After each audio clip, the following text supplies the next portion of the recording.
seems wherever we find an Abyss Mage hideout, there's often a bunch of ruin guards roaming around too. Is that just a coincidence? Or... There are no coincidences in the world. Everything is the fruit of seeds planted long ago. Just like your appearance in that tavern, time is just waiting for those seeds to sprout. Forget it. Just some needless musings. The connection between the Abyss Order and the Ruin Guards is by no means incidental. Rather, they are both branches that have grown out and up from the same roots below. Branches? Roots? What do you mean exactly? Both originate from an ancient nation that was destroyed 500 years ago. Khaenri'ah. Huh? Khaenri'ah? Really? The Abyss Order and Ruin Guards are left over from after the destruction of that nation? Oh, speaking of Khaenri'ah, that's really a super ancient name. Oh, right. As your guide, Paimon should explain a bit here. A long time ago, the nation of Khaenri'ah was... Huh?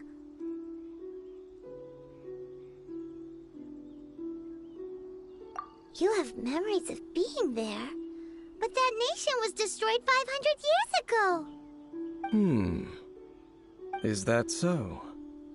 Well, everyone has their secrets. You did not pry into mine, so I shall not pry into yours. But, if you would like to tell me, I will listen. So, the Khaenri'ah you saw, what was it like?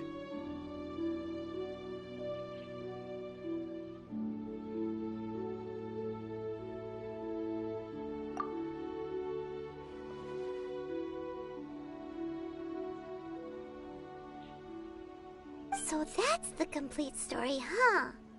Paimon thought that you ran into that unknown god first. I see. So your first memory after coming to this world was being awoken by your sister from within that meteorite. It seems your sister woke up first. But the question is, how long before you? And then your sister told you that the destruction of Khaenri'ah plunged the whole world into chaos, and that you two should leave this world called Teyvat? The destruction of Khaenri'ah? She said that?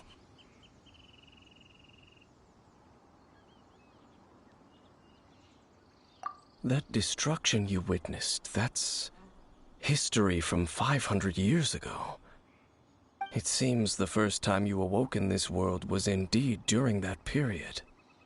Huh. So your sister must have understood this world better than you did, because she woke up first. And it was shortly after that that you encountered an unknown god who blocked your path, so you couldn't escape. Oh, Paimon knows this part really well. I understand. When you awoke at that time and hurriedly tried to leave for another world, you didn't know anything about Khaenri'ah. But now, since you have come to gain some understanding of Teyvat, you are able to guess that the war you witnessed all those years ago must be the war that ended Khaenri'ah. Am I right? Ah, if that's the case, you must have been flipping through all sorts of books during our adventure these past few months. Before going to Mondstadt, you had just looked at some vague materials. Later, we managed to get a whole bunch of old books from all around Mondstadt and Liyue, but you told Paimon they were useless. So, the whole time you were just trying to learn more about Khaenri'ah so you could find your sister? Oh, yeah! You can travel around the 7 nations to find the 7, but where can you go to find a nation that was destroyed 500 years ago? I probably know more about Khaenri'ah than both of you. Khaenri'ah was a nation without a god, not because it had a god that died or abandoned them, but because it never had a god to begin with. It was a powerful nation, built purely by humans, an unprecedented flourishing and glorious civilization. It was the pride of humankind. A nation without a god? Later events unfolded just as you remember. It was all destroyed by gods. You mean that... 500 years ago, the gods descended upon the world and brought desolation to Canria. The pride of humankind was uprooted and crushed, like a weed removed from the garden of the gods. How could that be? The history books don't say anything about that. Yes, well, continuing to discuss the past now will only dampen our spirits. Let's keep moving. I will tell you more of what you want to know as we continue our search.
Over there!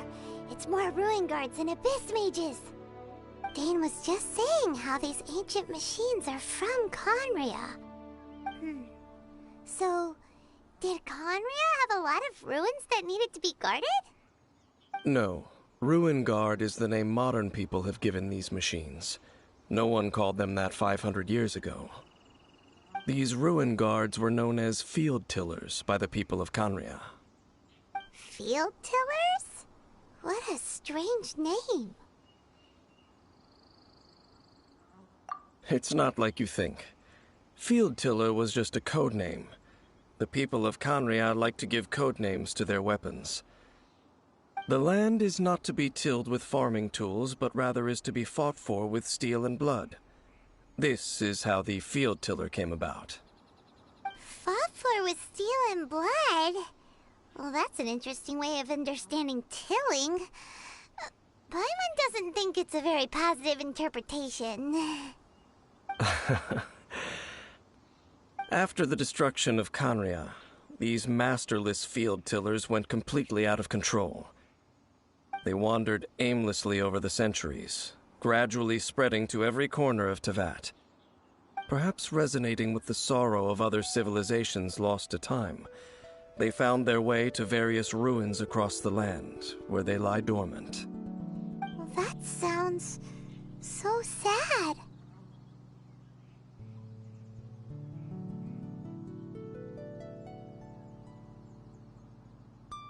Yeah, Paimon thinks you've been doing a real good job of that. Once you understand more, those details won't mean much to you. But no matter their past, all that remains of them now is the danger they pose. So destroy them all.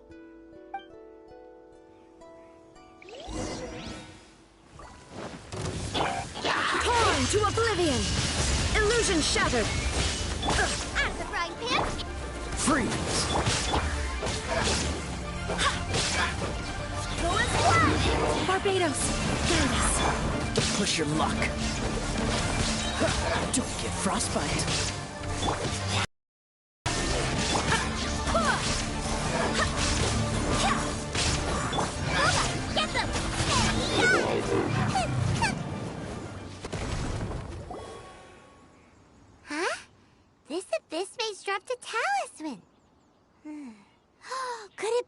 communication of some kind? This talisman seems connected to the Abyss Herald. But why would an Abyss Mage be carrying it? Perhaps it really does contain information about their operation. But Paimon can't read the writing on it. Is that the script of Conria? Engulf the faith of an enemy in flame, and bring glory to Her Highness the Princess. What? Is that what it says? Loom of Fate, initial operation. They, the Abyss, seem to be carrying out a large operation. The keyword here is Loom of Fate. It seems like they are still launching the operation, or rather, are still conducting preliminary tests. Loom of Fate? What's that? Is it literally a fate-weaving machine?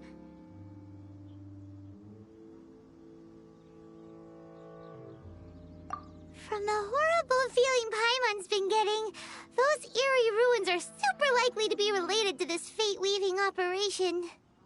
So, Dane, what message does this talisman contain? I'm reading it now. An ambitious operation. But some parts are difficult to understand. How so? In short, the first phase of the plan is related to Osile, Overlord of the Vortex. The Overlord of the Vortex? You mean that god in the ocean? What do they want with Osile?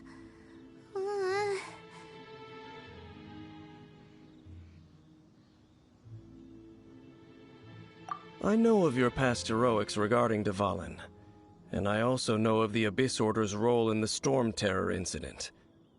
Though you may not have been aware of it at the time, you were thwarting an Abyss Order operation similar to this one. Last time it was Venti's old friend. This time it's a huge ancient god. The Abyss Order keeps setting their sights higher and higher.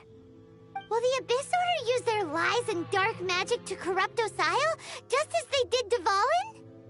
No. From the contents of the talisman, this operation goes one step further. They won't just corrupt Osile's mind. They also plan to use the ancient technology behind the field tillers to completely transform Osile's body. Is that even possible?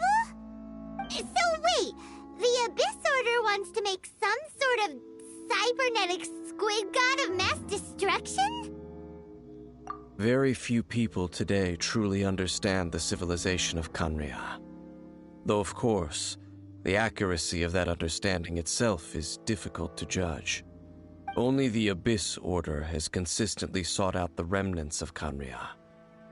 Despite being far from human, they seek out this lost human civilization quite persistently. The talisman's message states that they will use the defiled statue as a base, attaching Osile's limbs to construct a mechanized god. And the new core that shall replace the orb usually held by the Statue of the Seven is the eye of the very first field tiller. The eye of the very first field tiller? Oh, Paimon gets it! All those Abyss mages are looking for the special eye, right? It would seem so.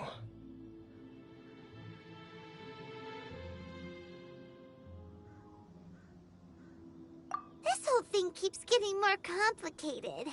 But basically, it all has to do with that eerie statue of the Seven we saw, right? Yes. According to the talisman, the eye should be placed in the hands of the defiled statue, thereby imbuing the newly born god with the power to topple the divine thrones of Celestia. Oh boy, the Abyss Order sure isn't holding back with this plan. Since no one knows where the first field tiller is, how about we take the information about the statue as the starting point for our investigation? Yeah, that tone-deaf bard is too difficult to track down anyway. Let's go to the cathedral first and ask around. Maybe we'll learn something. The cathedral. Huh? What's the matter, Dane? Nothing. Let's get moving.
A huge statue, a grandiose cathedral.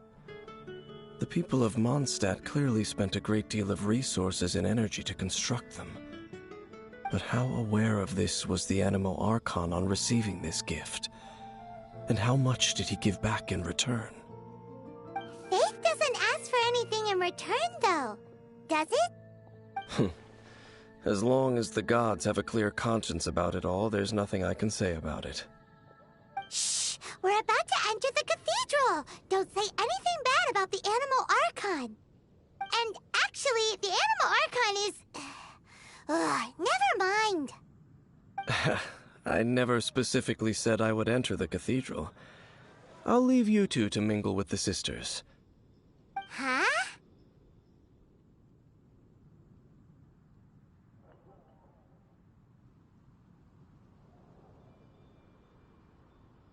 You are the honorary knight of Mondstadt. They will surely allow you to poke into these affairs with their utmost trust. Having me tag along would only make them suspicious.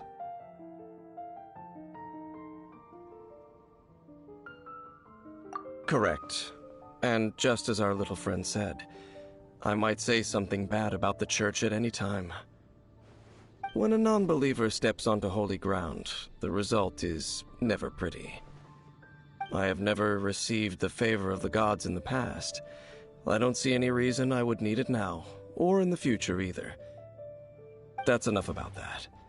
While we've been chit-chatting, the Abyss Order continues to act.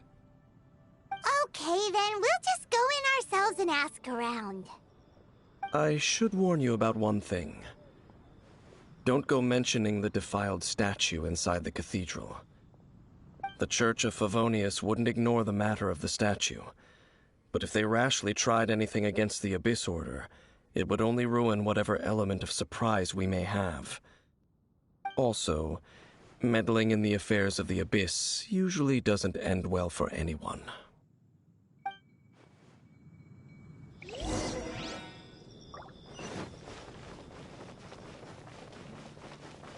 Anything the Knights can do for you.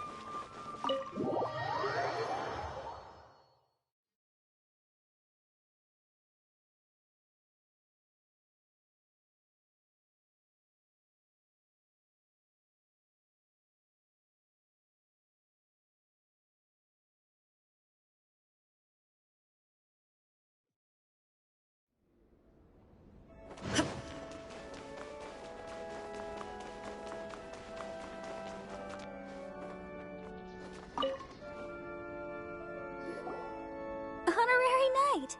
Hi, how have you been? Do you need anything today? But I should first make it clear that if you need to borrow the Holy Lyre to Hermel again, we cannot oblige. It seems she hasn't realized it's just an illusion. questions about something. Barbara, have you heard about the first field tiller? What's that? Field tiller. What does it do?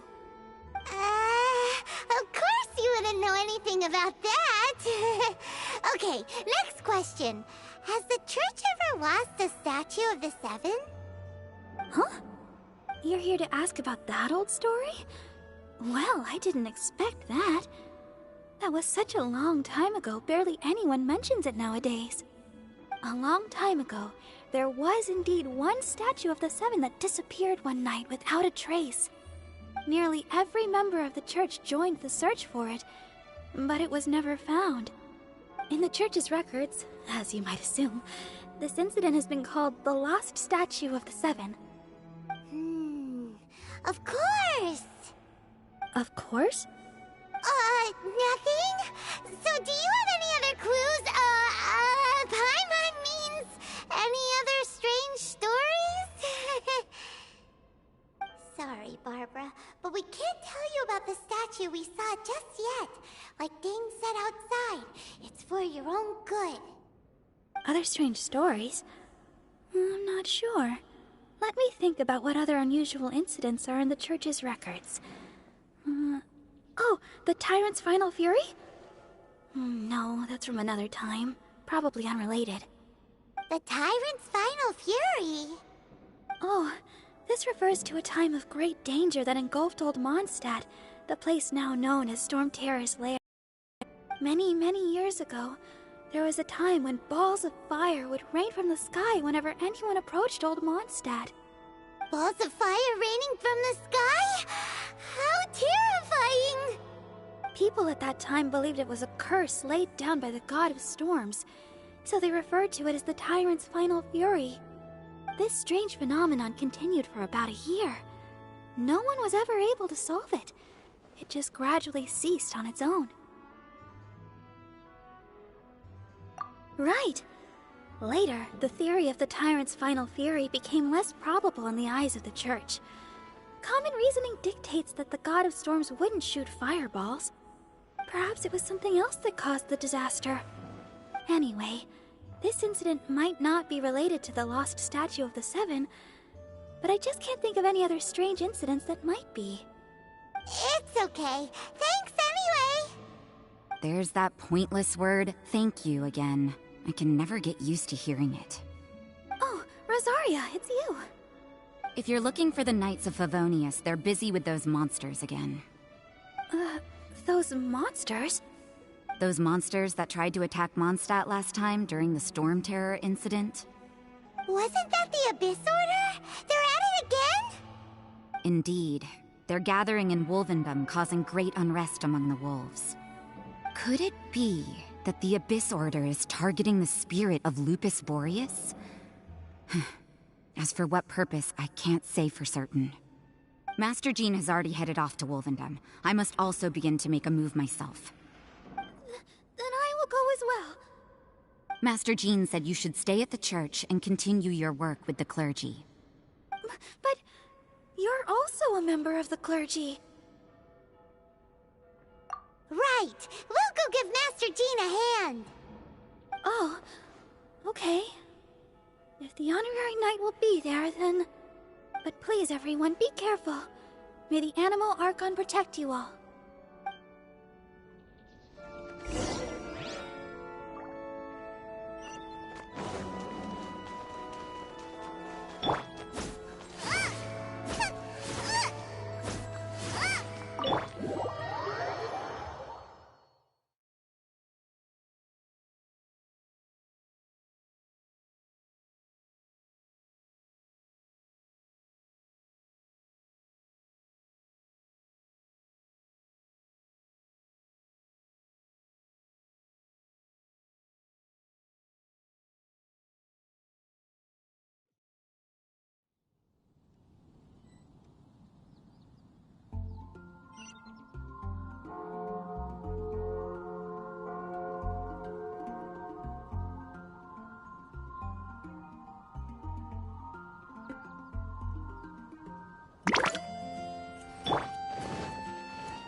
see. Has the Abyss Order already launched a new operation? This could very well have something to do with the defiled statue. We should go as well. But what is the Abyss Order going to Wolvendom for anyway? Are they looking to do the same as they did with Dvalin? Not again!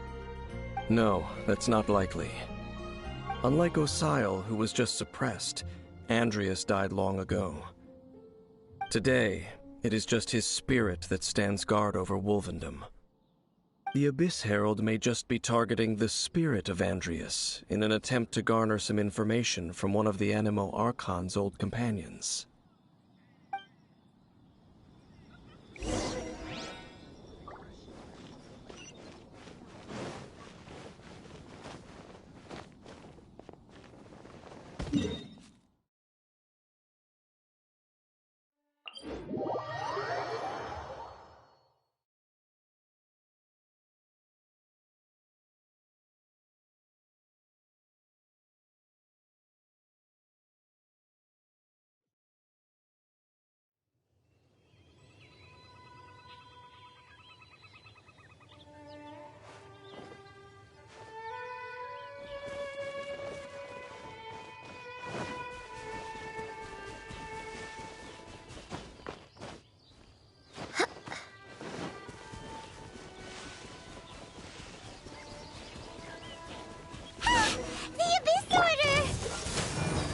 Don't underestimate the enemy.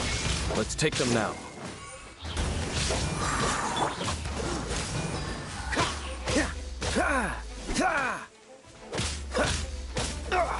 Dodge this! Go as one! Illusion shattered!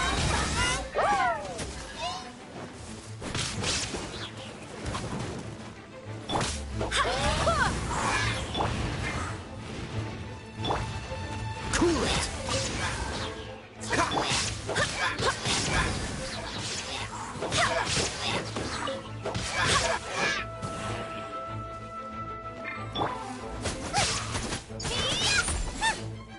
Nice and spicy!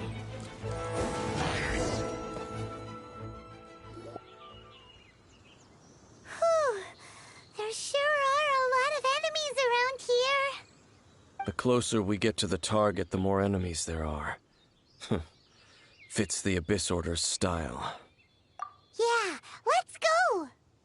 I'm not going any further. Huh? Why not? Is it because you're afraid of fluffy animals? It has nothing to do with wolves. It's because Boreas was an ancient god, yet he willingly became a servant of the Seven.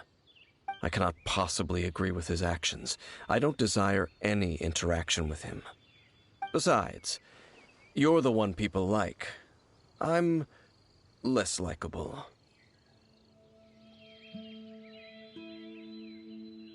There's nothing special about gods anyway. It's just my opinion, but a word of advice. Always be on your guard when around gods. You shouldn't place too much trust in them. But at the same time, don't go too far in the opposite direction. Don't go trying to overthrow them or hunt them down, even if the god in question is your sworn enemy. Don't trust them and don't hunt them. That's some awkward advice. Does Dane hate the Seven, or is he protecting them? Lest I repeat the failings of my forebears, I will tell you one final fact. Huh? What fact? The destruction of the nation of Canria by the gods is the reason the Abyss Order now seeks to destroy the nations watched over by the Seven. Well, enough chit-chat. We should get back to business. I will go take care of the remaining Abyss Order members in the area. Try and keep your visit with Boreas brief. Afterward, let's meet at the entrance to Wolvendom. Up, there he goes. What a strange man. Yeah, that's true. You also keep your guard up against unfamiliar gods. At the Rite of Dissension in Liyue, your decision was very similar to what Dane would do. Not the easiest situation. Honorary Knight, Paimon, what are you two doing here? Oh, Master Jean! So glad we found you. Rosaria told us that you came here to fight the Abyss Order, so we came to help. Then your help is greatly appreciated. The Abyss Order's sudden offensive is very strange. They have surrounded Wolvendom. I am preparing to send out some knights to fight back. I just scouted out all of Wolvendom, but I did not see you. Rosaria told me that the Abyss Order is going after Boreas. But the Abyss Order and Boreas... what is the connection between them? They just like to cause trouble. Do they really need a reason? The Abyss Order already went after Devalin. It's not too surprising that they would also go after another one of the Animal Archons, buddy. That is true. Regardless, whether the reason behind the present threat is clear or not, I will handle the situation. Honorary Knight, please go and check if Lupus Boreas is in any danger. This god's spirit... he does not often see people, but I hear that you have met him before. Maybe it is best that you are also the one to meet him this time. Okay, be careful. Thank you for your help, Honorary Knight of Favonius.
You, not welcome here!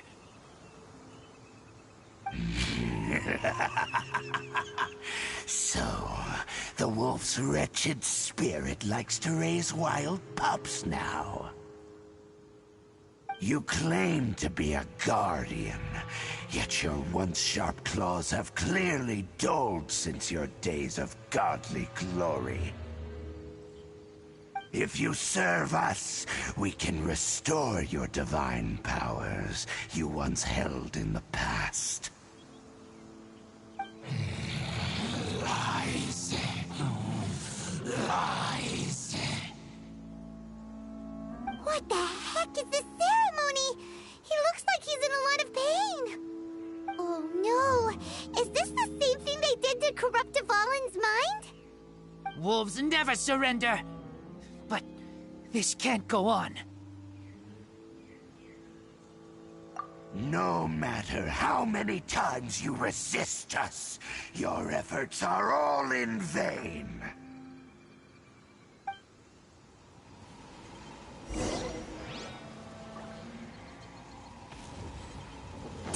Bow before the abyss! Wind, hear me! Shine down!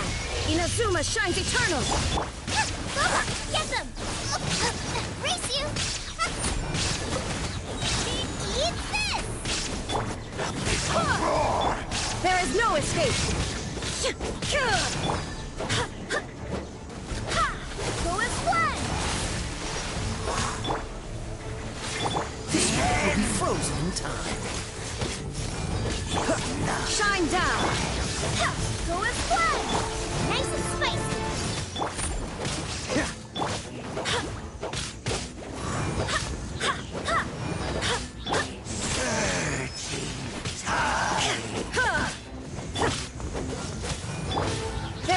escape!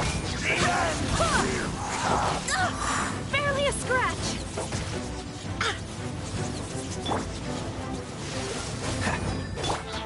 Go as one! Dodge this! Go as one! Barbados, guide us! Freeze! Ha! Illusion shattered! Go as one! World will burn.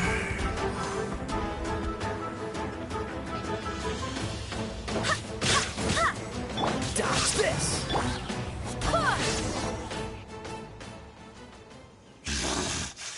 The ceremony was interrupted. How fortunate for you. How does an old spirit have such determined will? No matter. This is but a small, unforeseen variable. Our grand scheme will not be affected.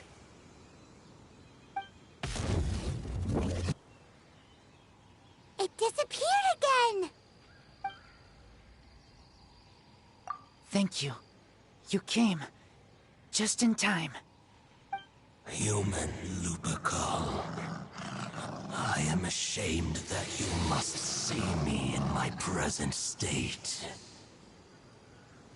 But still, the Abyss Herald underestimated my strength.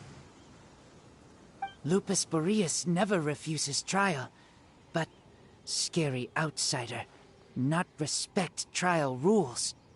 I too didn't see the trap.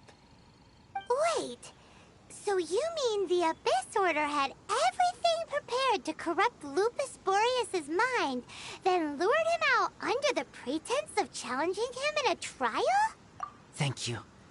In the future, my claws must get sharper. You smelled danger and came here? No, we heard about the danger. Paimon's nose doesn't even know what danger smells like. Besides coming to help, we actually have something to ask you about, too. Excuse us, Mr. Wolfgod. Do you know anything about the first field tiller? I pay no heed to the contraptions of humans. I know not what this field tiller is.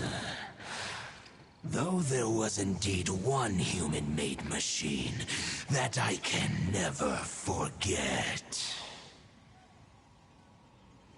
It entered into my proving ground by accident, and I mistook it for a challenger. But it could not think, only fight.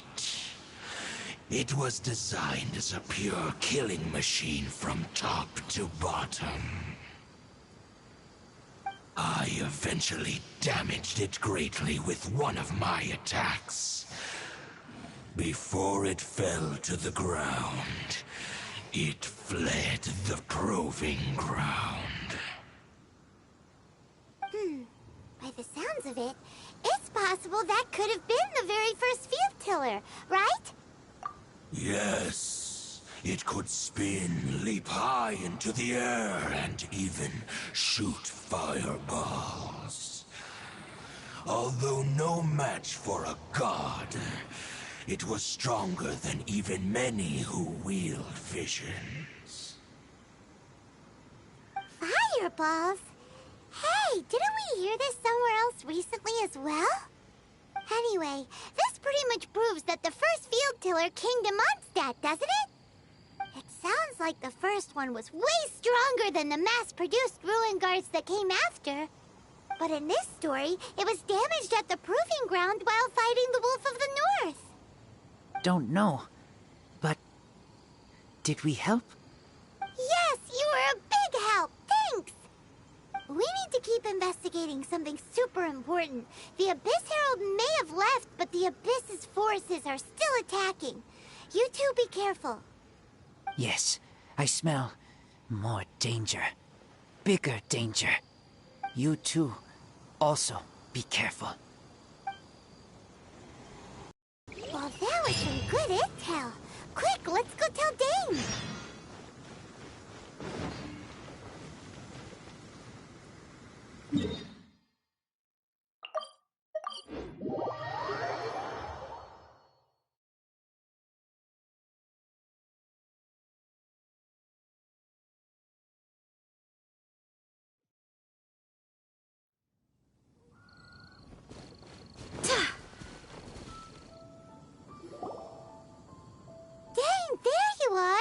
Did you see Master Jean?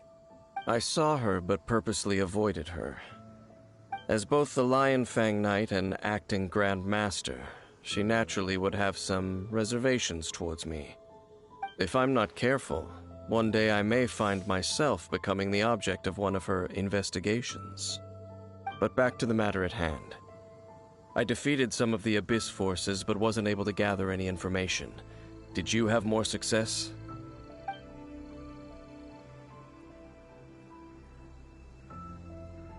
I see. Well then, we can more or less figure out where the first field tiller ended up. Huh? Really? Just from the Lupus Boreas story? That information combined with a more comprehensive analysis. For example, the old story you told me you heard in the Cathedral. Exactly. The strange story told to you by that young sister, long mistaken to be a curse rained down by a deceased tyrant. Ah, Paimon gets it! So the tyrant's final fury was really just missiles fired from the field tiller after it ran from Wolvendom. After it was damaged in the fight with the Wolf of the North, it must have wandered into the ruins of Old Mondstadt and stayed there. Then, whenever anyone got close, pew, pew, boom! It would fire a ton of missiles at them, until one day it finally broke down for good, and the fireballs stopped raining from the sky. Back then, the people of Mondstadt hadn't seen many ruin guards before, so they came to interpret it as the Tyrant's final fury. It looks like we need to make a trip to Storm Terror's lair and comb the entire area.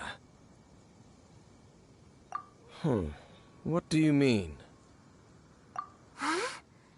You mean... Oh, Paimon remembers too!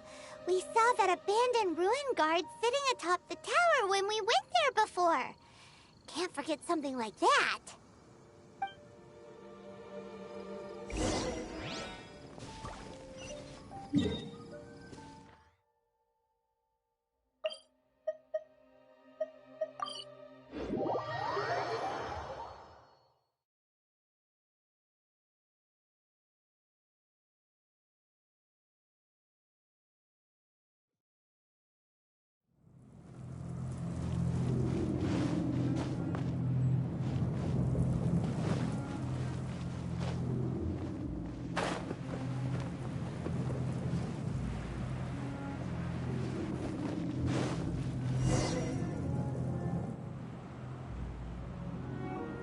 This is it, right?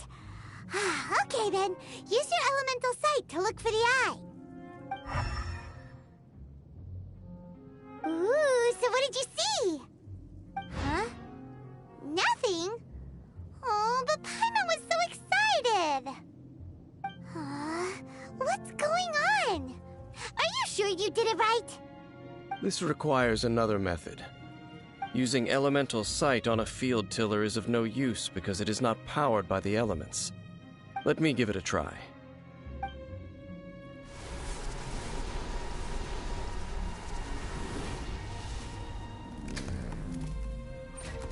And done. Wow! It's the very thing the Abyss Herald has been seeking all along. The eye of the first field tiller. All of the ruin guards today are just replicas of this machine. As the prototype, its combat capability was unrestricted. Prototype? Oh, Paimon doesn't know that word. Is it another ancient term from Conria?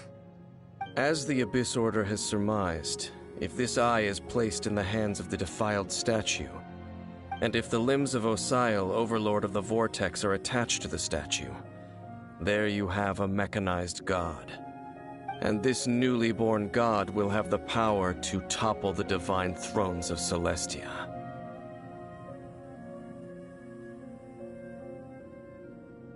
Yes. Then, what should we do with this eye? No. I'll guard it myself. Huh? You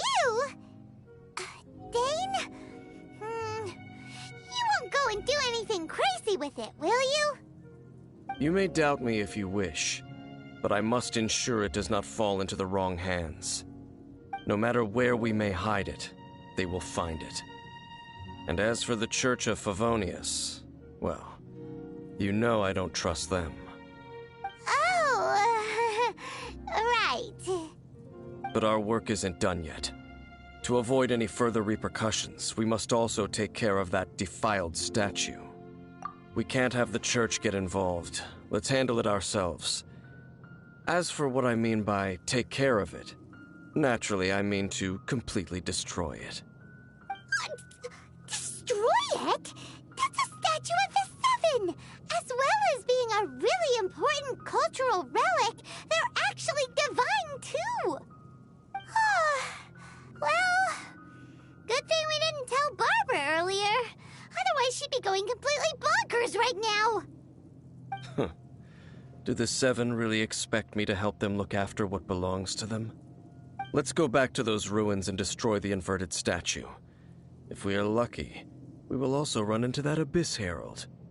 I'll make sure it doesn't get away this time.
Things are going a little too smoothly today.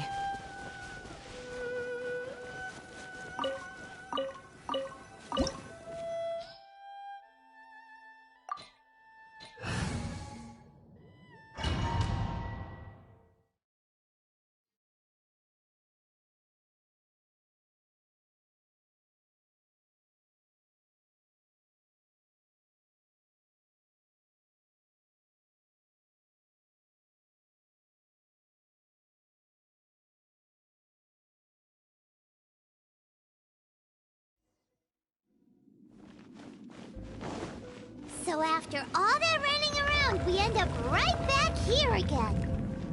Look at us. We barely escaped this place last time, and now we're strolling right back in. Gee, surely we must be some of the bravest adventurers in all of Teyvat. That or the stupidest.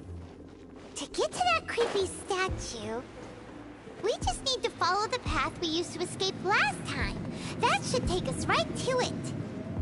Yep, that'll work. Let's go, and remember to be on your guard.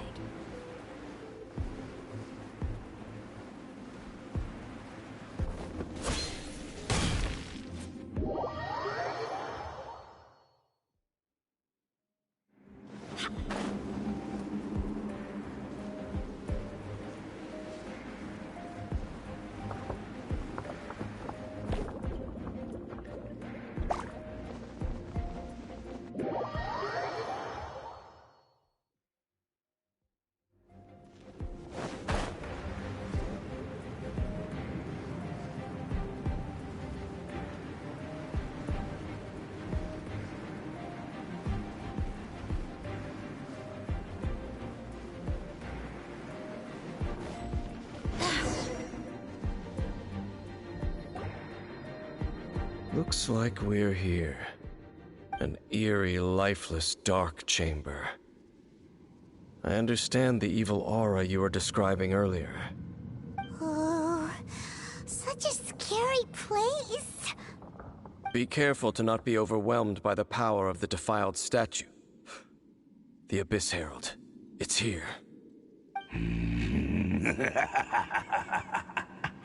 You sense correctly. You are just as vexatious as ever, Dainsleif, enemy of the Abyss. I sense your soul is stained by terrible bloodshed, perhaps from your darkest nightmares, unless...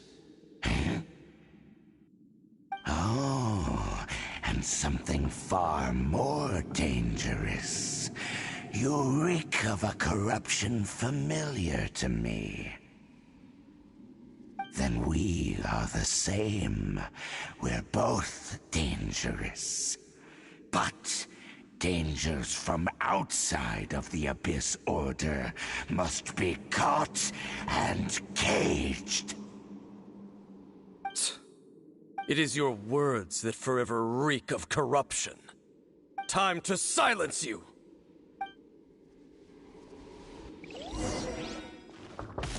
Bow before the Abyss! Out of the frying pan, into the fire!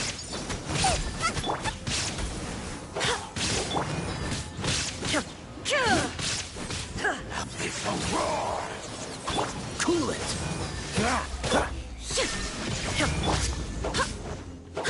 Go as one! Dodge this! Boba, get them!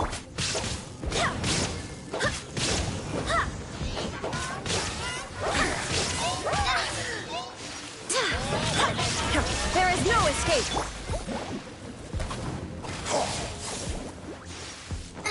Cool it!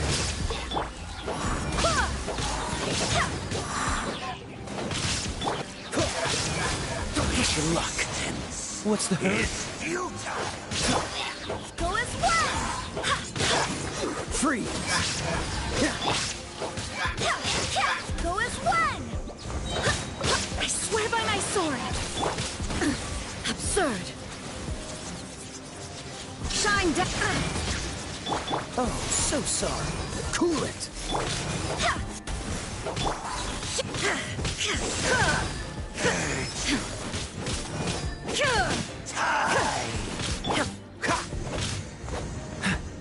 Freeze!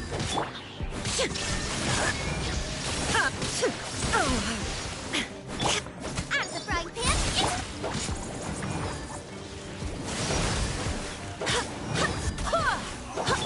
Dodge this! Now you shall perish!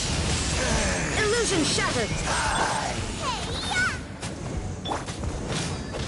Ah! The world will...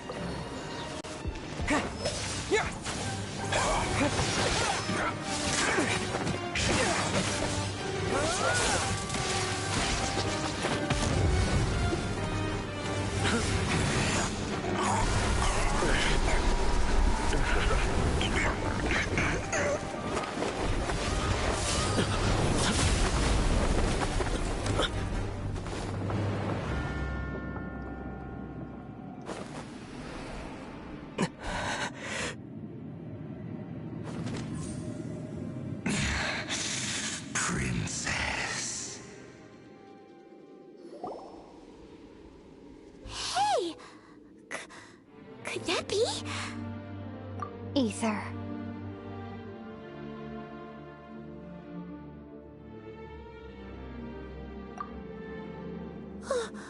Wait! She just blocked an attack against the Abyss Herald! Your sister and the Abyss? Ether. Why are you with Dane? Uh-huh? Your sister knows Dane? Lumine, we meet again. What's going on here? Dane knows her too? You shouldn't team up with this man. He is my enemy. Lumine.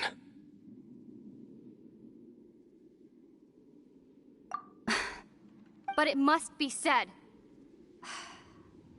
Don't try to stop me. Don't try to stop the Abyss. That man, Dainsleif, was the Twilight Sword, one of the royal guards of the final dynasty of Conria. 500 years ago, he failed to prevent the destruction of Conria.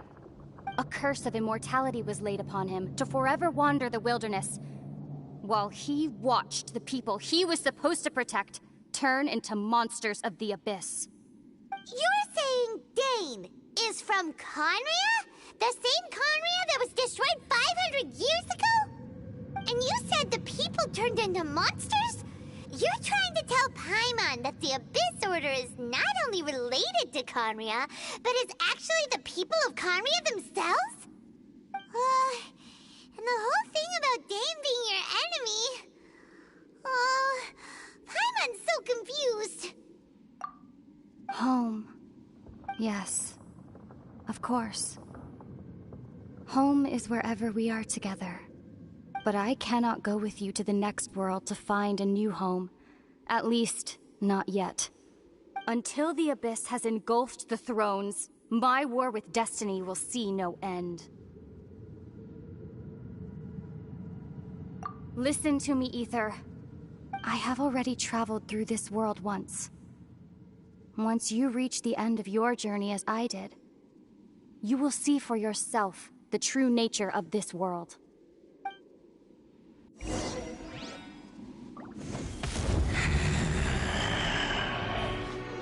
So we'll meet again. Though we need not rush, brother.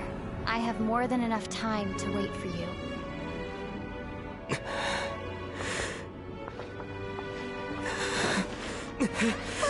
We have always had enough time.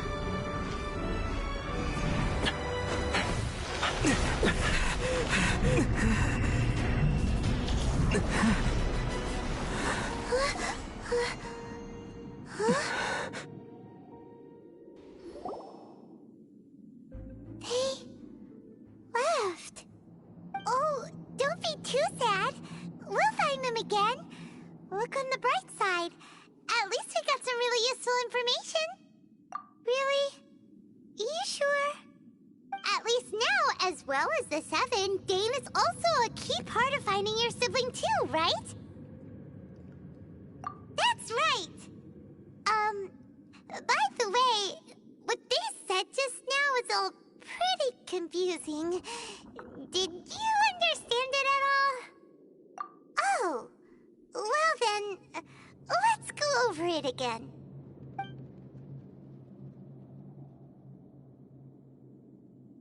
First off, that Abyss Herald called your sister Princess. It seems like your sister is leading the Abyss Order. Even the Abyss Herald answers to her. Still, we don't know for sure if she's the highest-ranking leader in the organization. Also, your sister said that she wants to engulf the thrones and go to war with destiny.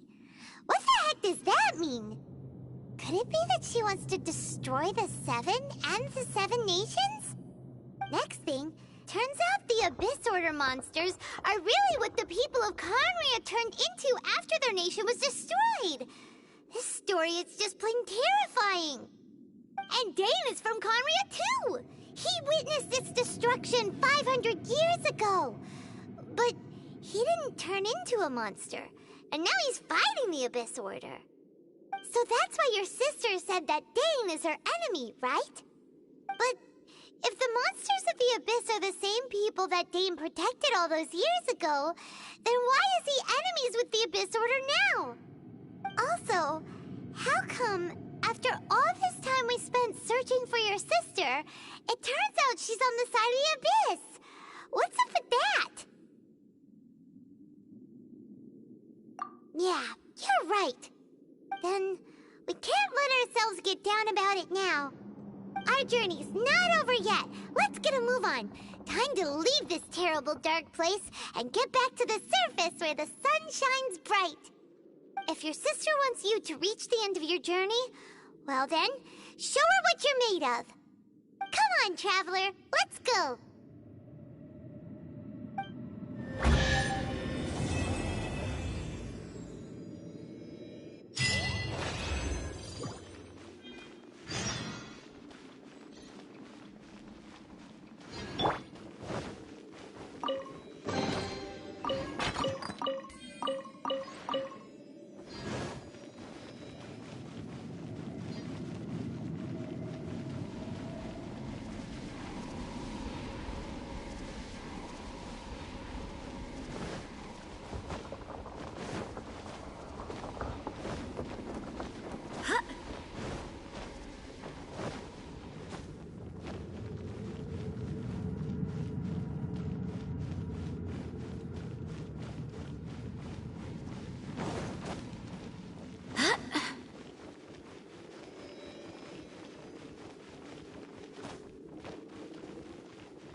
would have sided with the Abyss. Well, keep your chin up. Paimon believes in both of you. And when the going gets tough, the tough get going. Right?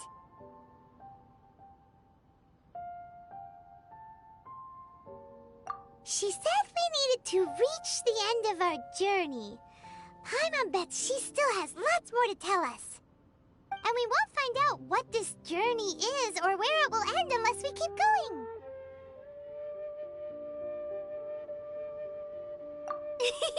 Then Paimon will be sure to keep up the good work. Although, where should we go next? If we want to continue with the journey... Oh, you mean the god that took your sister away in the first place? You're right. After all, everything that followed, all this confusion, it all started with her. Yeah, Paimon bets she's the key to understanding this whole mystery. Well, we've ruled out 2 gods so far, the Animo and Geo Archons. So, next... Paimon doesn't think we can simply walk into Inazuma. Zhongli said it was a closed nation. We'll have to find some other way in. Why don't we ask someone from Inazuma how to gain entrance? Oh, Paimon's thought of someone already! Atsuko in Leo Harbor! She's from Inazuma! Let's see what she has to say.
Oh. Hello. Oh, I mean good fortune, right? I'm still learning to talk like a local. Is there anything I can help you with? We wanted to ask, how do we get into Inazuma? Oh, so that's why you're here. Well, there is a way. Great! We came to the right person! But the chance of success is incredibly small. Huh. Incredibly small? Then how did you get out of Inazuma in the first place? It was in leaving Inazuma that I found out just how dangerous this method truly was. All I had to rely on was a little wooden raft that I'd put together myself. There was a storm raging ahead of me, and my pursuers were close on my tail. After I'd escaped their clutches, I floated on the open ocean for I don't know how many days. My rations and freshwater supply soon ran out, and I remember getting to the point where I was sure I'd reached the end. Then, I blacked out. But, to my surprise, my journey didn't end there. Or to put it another way, a new beginning found me. That's right. I escaped by the skin of my teeth. The fact that I'm even alive to tell the tale must be a sign that the gods were watching over me. What a horrible journey! And you set off knowing how dangerous it was? Why? Well, because everything is just too restrictive over there. The atmosphere is so stifling. The Kanjo Commission subjects everyone leaving or entering the nation to a protracted approval process, and I felt like I didn't belong there. Kanjo Commission? What's that? Along with the other two commissions, they oversee everything in Inazuma. We usually collectively refer to them as the Tri-Commission. I suppose they're equivalent to the 8 trades under the Liyue Chising. One of the obligations of the Kanjo Commission is to conduct rigorous identity checks on all individuals leaving or entering Inazuma. All non-nationals are processed centrally on Rito upon arrival. Meanwhile, the Tenryo Commission is responsible for implementing the recently promulgated Vision Hunt Decree. They act like the executive arm of the Raiden Shogun's rule, loyal, yet unfeeling. It doesn't feel good to speak ill of my home like this, but after spending so long under that oppressive atmosphere, I begin to lose all hope for the future. What I mean to say is, unless you have an extremely compelling reason to go to Inazuma, you should abandon your plans of trying to get there. You should know that the sea around Inazuma is engulfed in a perpetual tempest of wind and rain. Supposing you survived that, you would still need to get past the samurai guards that enforce the Sakoku Decree, the closed nation policy of Inazuma. And even if you did manage to find a way, you'd still have to produce the necessary documentation at the Rito Center for processing Outlanders. Otherwise, you'd be kicked out immediately. Seems like they really don't want anyone setting foot in Inazuma, huh? They only set that up as a port to guarantee a supply of goods and information to the island. Most Outlanders would be unable to acquire the documentation needed. But if you really are set on going, there is one thing you could try. The raft idea sounds a little on the dangerous side. Plus, Paimon would definitely get seasick. That's not what I meant. You could ask someone from the Crux Fleet if they have some way of getting you to Inazuma. They're well known in Liyue. Voyaging far and wide has made them a well-traveled group with a wide range of experiences. They may just know how to break through the storm. But it's an armed fleet, right? Why would they agree to a request like this? That part is up to you. If you're able to persuade their captain, Beidou, then the hardest part will be out of the way. The Alcor is the flagship of the Crux Fleet. I heard that it's currently anchored by Guyunstone Forest on a supply run. This might be your best chance. Then there's no time to lose. Let's go find Captain Beidou.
going on up there.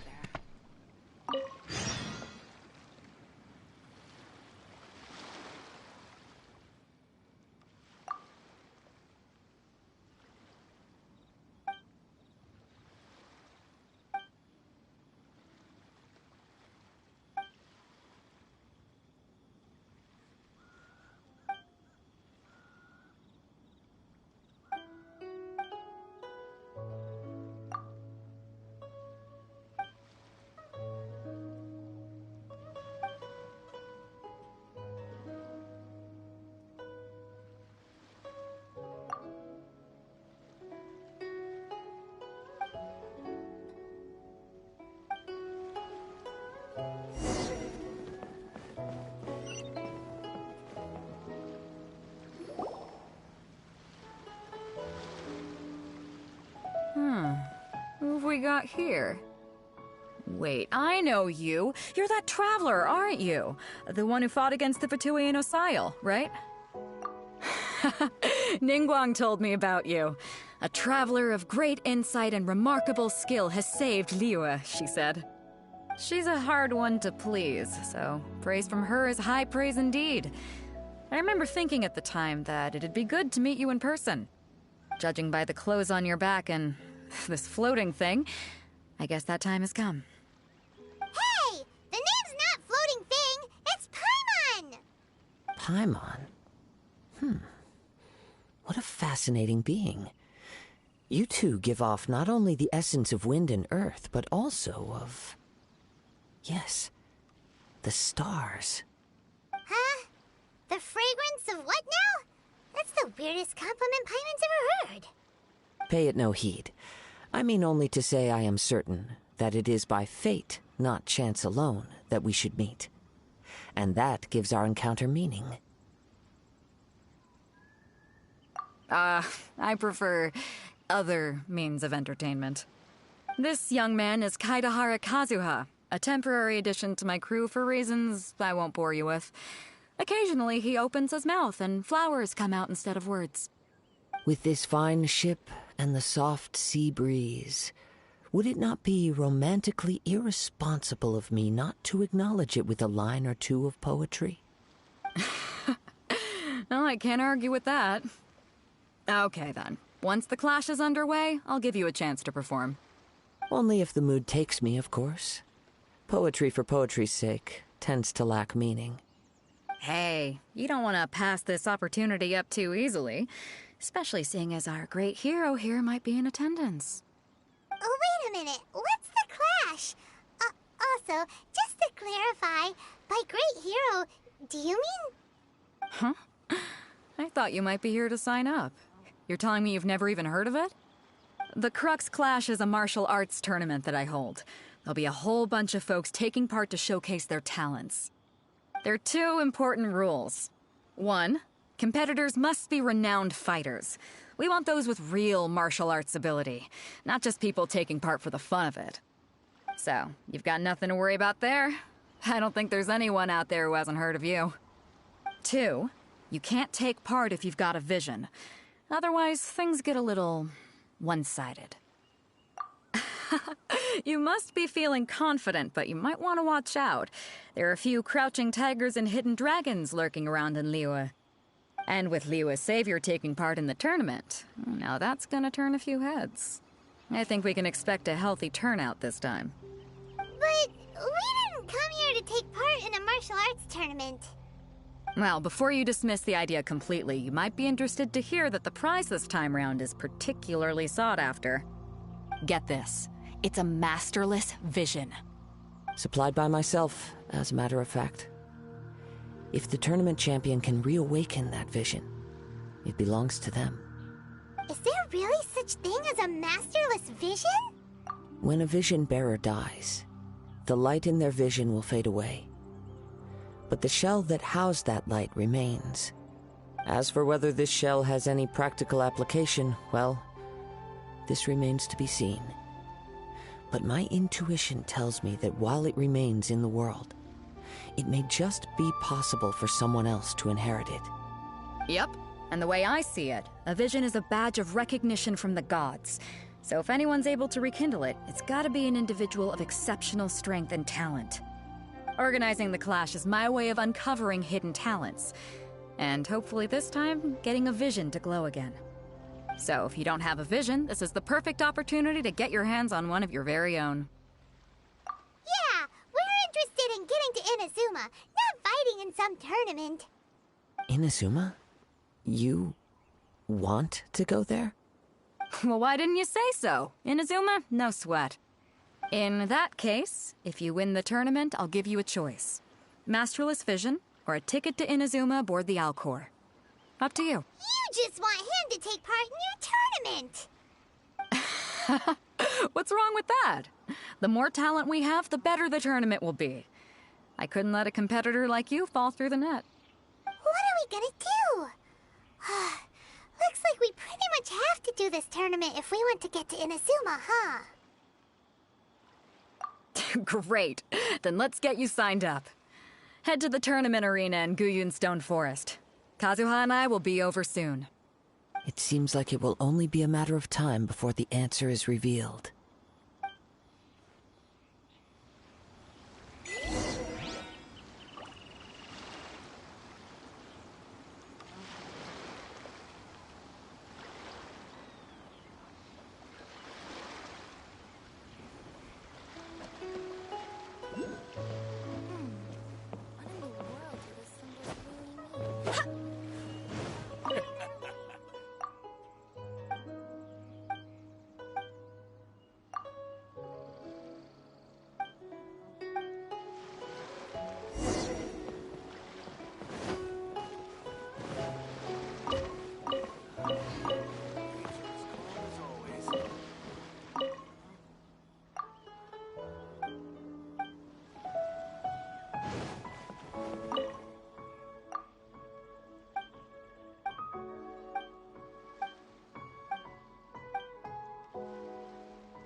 What a pleasant surprise.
All clear as far as the eye can see.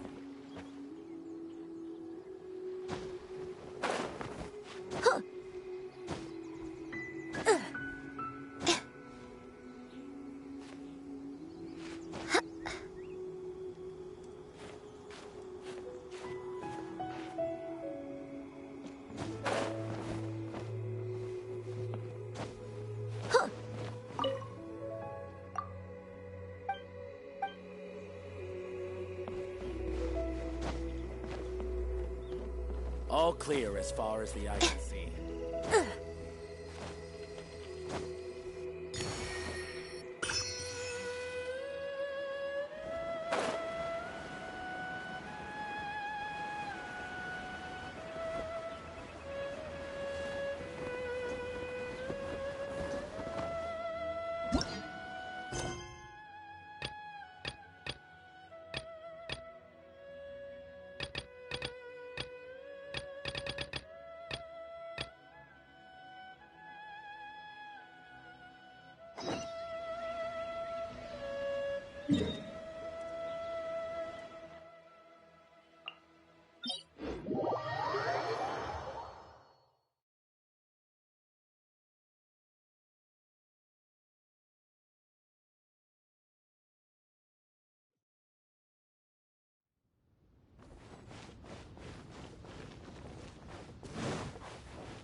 We sign up. Let's see who the other competitors are.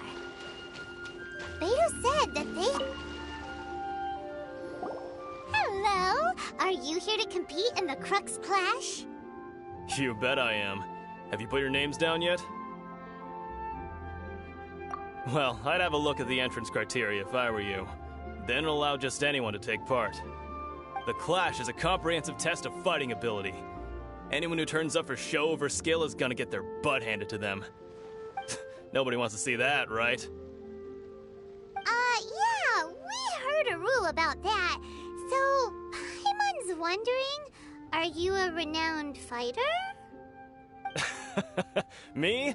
Only a former runner-up in the Chihu Rock Freestyle Combat Summit. Oh yeah.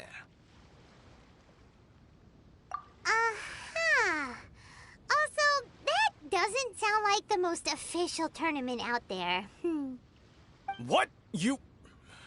Nonsense. Have you been living under a rock?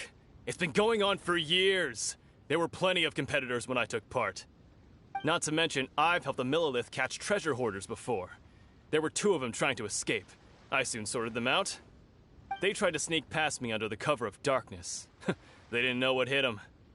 I planted a left hook on the skinnier one's face and sent him flying. Then, the big guy pulled out a knife. I stood my ground, of course. A roundhouse kick sent the blade hurtling into a beam above us.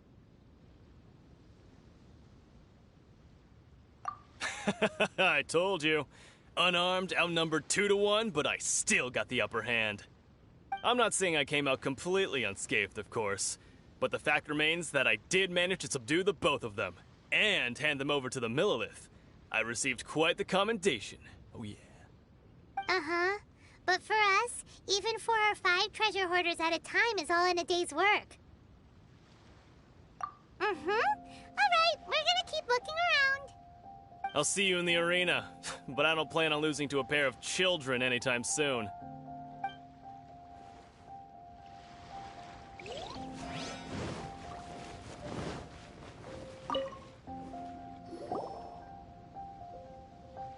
Hi there! Are you here for the Crux Clash too?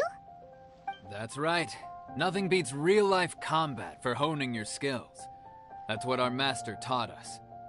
But this tournament is more than just a chance to put training into practice.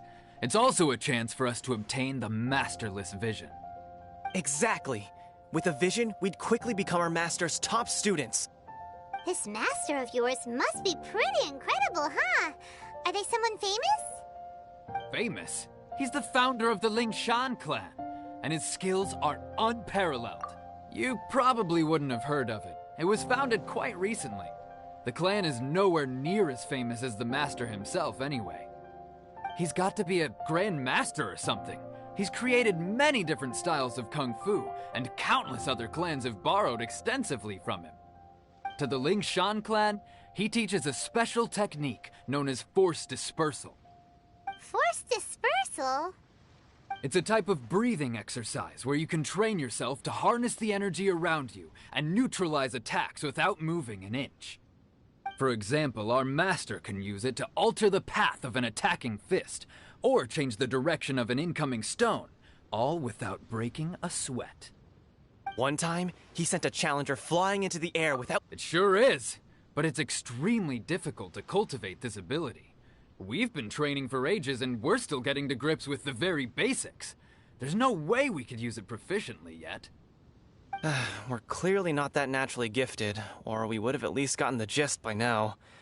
If we don't start making progress soon, we'll probably run out of money to pay the tuition fees and still have nothing to show for all our training. There's a tuition fee? Of course!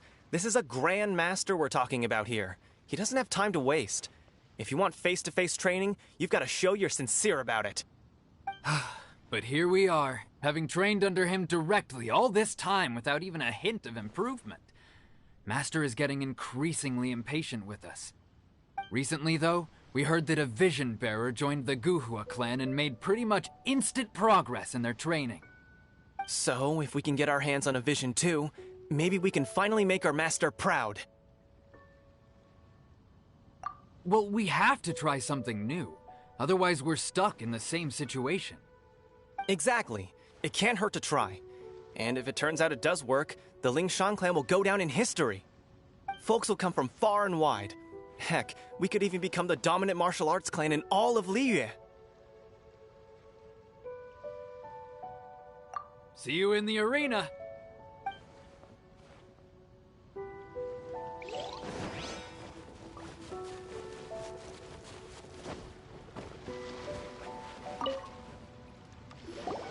Hey, youngster. Are you here for the Crux Clash, too? If so, seems I found myself another new adversary. So you're also here for the tournament?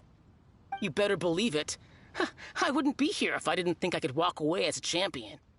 For me, obtaining a vision is the final and most important piece in the puzzle that is my life. No. It's not about what I want to do. This is about who I want to be. I am looking to become a perfect person. I know how that sounds, but let me explain. I've lived a successful life so far, without any setbacks. I've passed every exam I've ever taken, enjoyed numerous successful business ventures, and seem to get on with just about everyone socially. In most people's eyes, I am already the very embodiment of the perfect person. Though, of course, I'd never let the praise get to my head. I know I haven't reached perfection yet, because there's one thing I'm still missing. A vision. You have so much self-confidence. That's not important. I have a contact in the Crux fleet who was happy to vouch for me, so they very kindly made special arrangements on my behalf. I've also brought along a bit of an entourage for moral support. It's such really to have so many good friends in my neighborhood. Of course, I also put in a few good days' practice, concentrating mostly on rare and esoteric styles of Kung Fu. As a high achiever by nature, I'm confident. I seem to have gained another fan. Don't let my aura overwhelm you, though. You'll need your wits about you today. Now then, if you don't mind, I need to finish my pre-competition routine. It's not too long now before you'll get to see me in action. So, to recap, we're up against an inflated ego, some gullible guys paying way too much for their kung fu classes, and another guy who's just really average.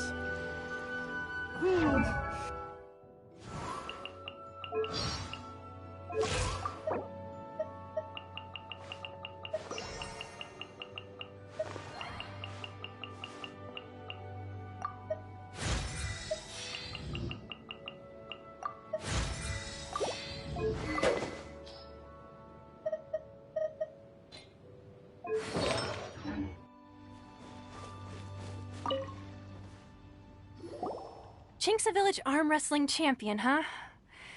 All right, you're signed up. Next, please. What's your name? Wait, aren't you? Oh, did I hear that right? Is it really them? Huh? Aren't they a vision bearer, though?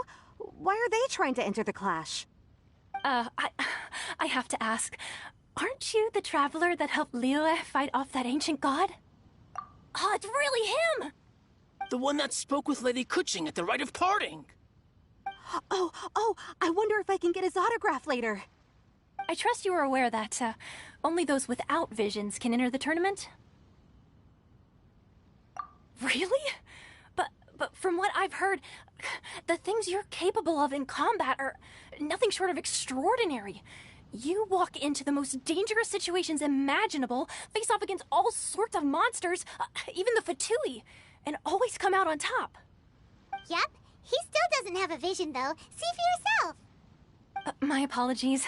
I didn't mean to be rude. I'm sure a great hero like yourself would have no reason to lie. Now, could I ask you to provide a few claims to fame?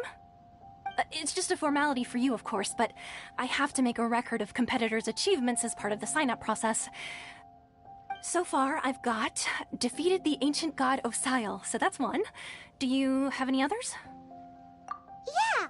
Also, don't forget to mention that the previous battles include, but are not limited to, Storm Terror, Dvalin, and Fatui Harbinger Child. Whoa! Might as well declare him the champion already. I wonder if it's too late to withdraw. Okay, that's plenty. Actually, this is the most dazzling track record I've ever seen. By a long shot. Right, your registration is complete.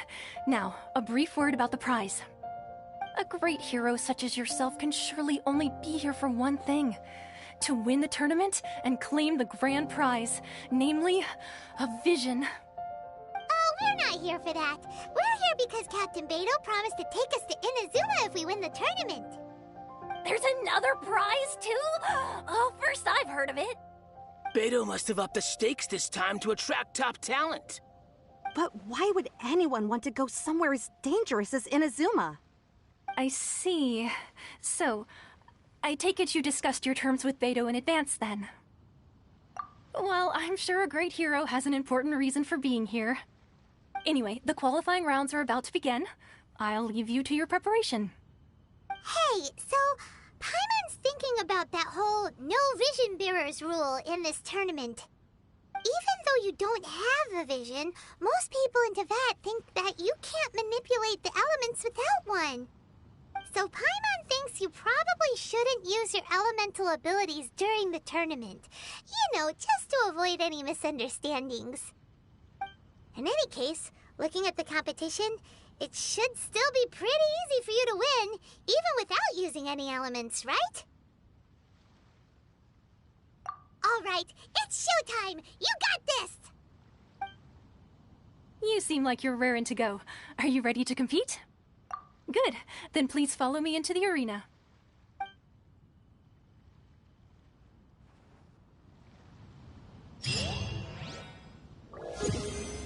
Our next competitor is seen by many as the favorite to win this tournament.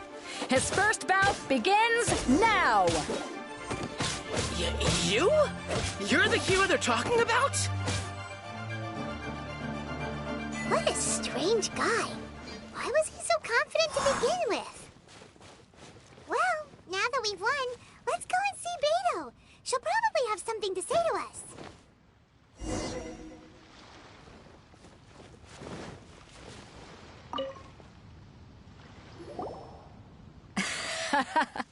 I knew I wouldn't regret introducing you as the favorite. So, what do you think, Kazuha? He totally dominated that guy and did it with style, too. Impressive. But I also observed our favorite exercise some restraint, as if to protect the opponent from serious harm. Well, I've fought my fair share of battles, both big and small.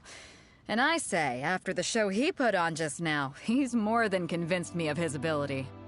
So come on, we all know you've got a wide vocabulary in there. Can't you spare a word or two to congratulate our up-and-coming champion? All right. Let me think how to aptly phrase these words of praise. You fought well. All right then. I was thinking your inner poet might want to join in the fun, but I guess I shouldn't put you on the spot like that. You know, a lot of competitors came to me saying how surprised they were that Liyue's hero was entering the tournament. And since you signed up, we've had many others do the same, with more than a few top-tier fighters among them. I'm sure lots of them are here to find out how they stack up against you. Well, since everyone sees you as the one to beat, I figure I should start treating you that way too. For one thing, we don't want you wasting all your energy in the early rounds fighting people who are well below your level. Not to mention, you must be itching to fight someone in your league too, right? So, I'm putting you straight through to the semifinals. Huh? But we only just started the qualifiers. Seems like a crazy system if we just skip straight to the semifinals. This is how Captain Beto works. You won't persuade her otherwise. Besides, at your level, you would have made it to the semifinals anyway. Huh. To be fair, Paimon was thinking that too. Alright, I'm gonna watch some more of the tournament.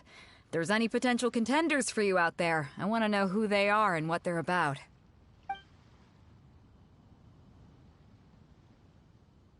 We're finally here, folks. The rail show is about to begin. The captain seems to have high hopes for this tournament. I have not seen her so excited in quite some time. Your opponent has fought many rounds to get to the semifinals. This makes him a seasoned warrior. You may well be stronger than him, but this should not give you cause to lower your guard. Very well. Show me that you are ready to push through the storm that lies ahead. Alright, that's enough chit-chat for now. The audience is waiting. Go find the crew member that signed you up. She'll take you into the arena.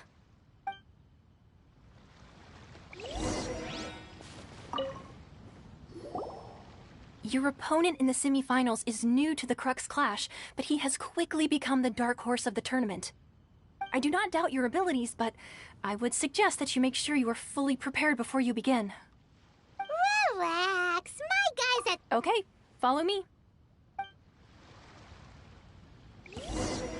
What you got? At last, the moment we've all been waiting for. The semifinals have begun.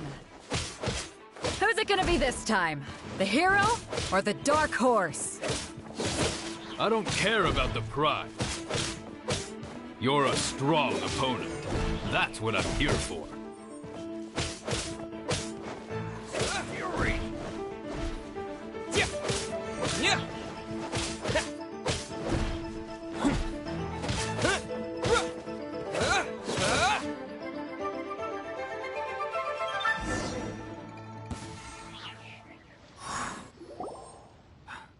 I'm sweating all over. It's a good feeling. Congratulations. I was beaten by the best. I need to train harder. Right! For a moment there, Paimon was a little worried. If you had a vision, you'd definitely be one of the strongest around. I wanted a vision once, when I was a kid. People said that if you're strong enough, you'll have your chance to get one. But mine never came. I lost interest eventually. You can't depend on a vision like you can your own body. I've fought and won against vision bearers before. The power they have was given to them by the gods. I don't envy it. Huh? You mean you didn't sign up to try and get your hands on that masterless vision? No, I didn't. I only wanted to pit myself against other fighters and see who was the strongest. Only in defeat can you understand your weaknesses and learn from them. So I'm pleased with today's outcome. I don't often have the pleasure of experiencing defeat. Wow! Now that's true strength talking. If you have the chance in the future, please come and spar with me again. I will be stronger next time. By the way, do you know who else made it into the finals? Is it gonna be someone even tougher than you? Whether they'll be as tough as me, I don't know. But what I have heard is that they're extremely quick. So don't get too cocky. There he goes. Maybe we should ask around, see what we can find out about our opponent in the final round. Paimon thinks we might need to up our game a little. Ah, it's you! I watched your match. What a stunning performance. I myself was eliminated in the third round. Shame. If only I could have advanced one more round. Maybe next time, huh? By the way, do you happen to know who else advanced to the final round? Why, yes. He's the same one who defeated me. He is a formidable opponent, quick on his feet and swift to take advantage of his opponent's missteps. I faltered for but a brief moment, but before I knew it, he had me on the floor. Given my stature, I have no fear of squaring off with physically strong opponents. But faced with a nimble, agile opponent such as him, I found myself completely out of my league. Still, I'm sure he'll be no match for you.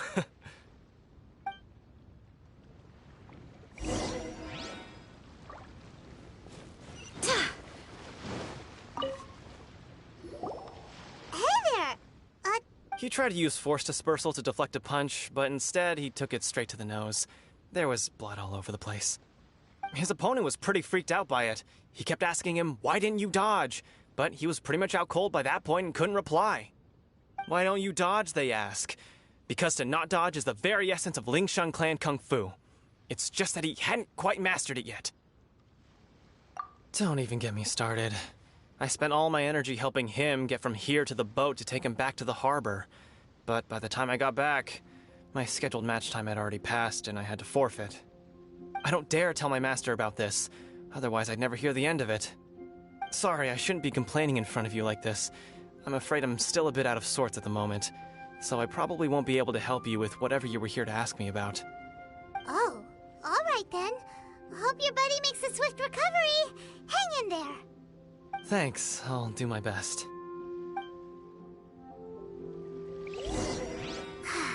We still haven't got any useful information yet. Maybe we can go talk to Beto. Surely she's gotta know something. You gave an outstanding performance. Truly commendable. I could sense that you're not familiar with bouts of this kind, and it could have cost you the match. But you were quick to adapt, and managed to claim victory over your opponent. In fact, I discerned this not from what I saw, but what I heard. The ground beneath your feet, and the pattern of your breathing. But it is nothing remarkable, for I discerned nothing more than Captain Beto did. He's right. But in my case, I was purely relying on previous experience. I guess not using your elemental powers must be quite new for you, huh? We wanted to ask about who our opponent will be in the final round. Do you think they'll be stronger than the one we faced in the semifinals? Not exactly. Contenders that reach the finals aren't necessarily stronger. They tend to have something unique about their style. As for the guy you'll be facing, his skill lies in his speed, and he has superior form. It's also obvious that he's seen his fair share of battles. What's the matter? Worried that you've bitten off more than you can chew this time? If that is the case, then I have a proposal for you. Let's go somewhere a little quieter, shall we? I haven't properly introduced myself yet. In the land of Inazuma, I was a wandering samurai. Yeah, we could tell that from your getup. But at the same time, when you talk, you don't really sound like someone who's used to waving a sword around. It is true that I am versed both in literary and martial traditions. But on the straggling path of a wandering samurai, is there harm in acquiring a surplus skill? I do not mean to flaunt my martial prowess, but I myself have witnessed reputable fighters hailing from across the lands. I do possess some knowledge regarding your opponent's particular skill set. Given your talents, a few hints from me will be all that's necessary to bring your opponent down. Hang on. Don't you think you're bending the rules a bit there? Gathering intelligence is an essential part of any duel. You must know your enemy. Besides, our favorite here has fought many battles on their journey from Mondstadt. Such impressive feats require more than just bravery alone. You betcha! Wait a second. We never told you that we've been to Mondstadt. Does one not leave a trail when traveling through the wild? In return, nature also leaves its traces upon you. However, there is only so much that can be discerned from these traces. I sense that many things about you elude me still. These are the things I am curious to know about. Come with me. Some post-match entertainment is in order.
Now that we're alone, let me cut to the heart of the matter.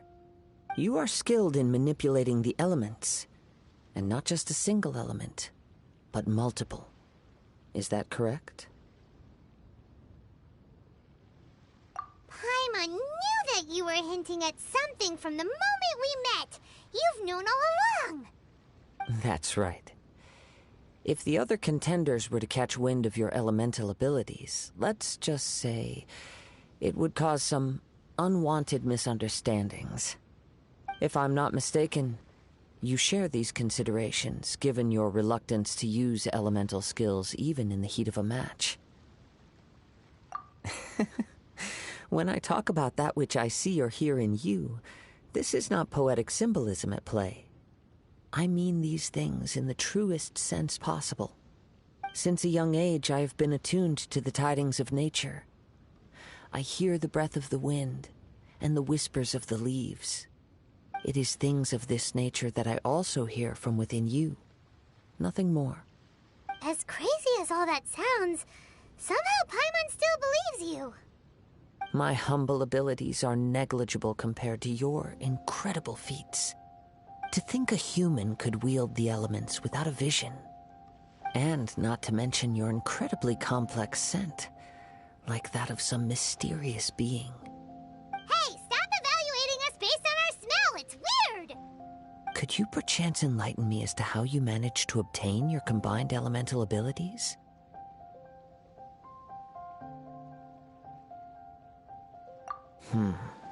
Extraordinary. So then, might I be so bold as to inquire how exactly it is that you learned to channel elemental energy and even wield it in combat? Aw, it's nothing really. Paimon just told them whatever came to mind. It's been a long journey, and many things have happened along the way. Somehow, he just naturally learned to use the elements through it all. Honestly, even Paimon doesn't understand how it all works. Perhaps such unfathomable things are the essence of the gods and the visions they grant. However, I still wish to have the honor of seeing how you wield the elements. Perhaps it may yet reveal something to me. Of course, I too shall share with you all that I've learned. That will make it a fair exchange. Now then, let's test your skills, shall we?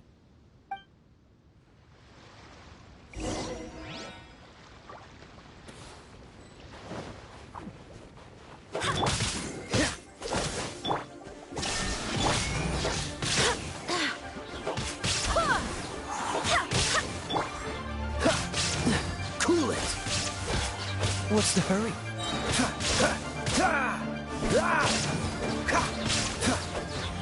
Freeze!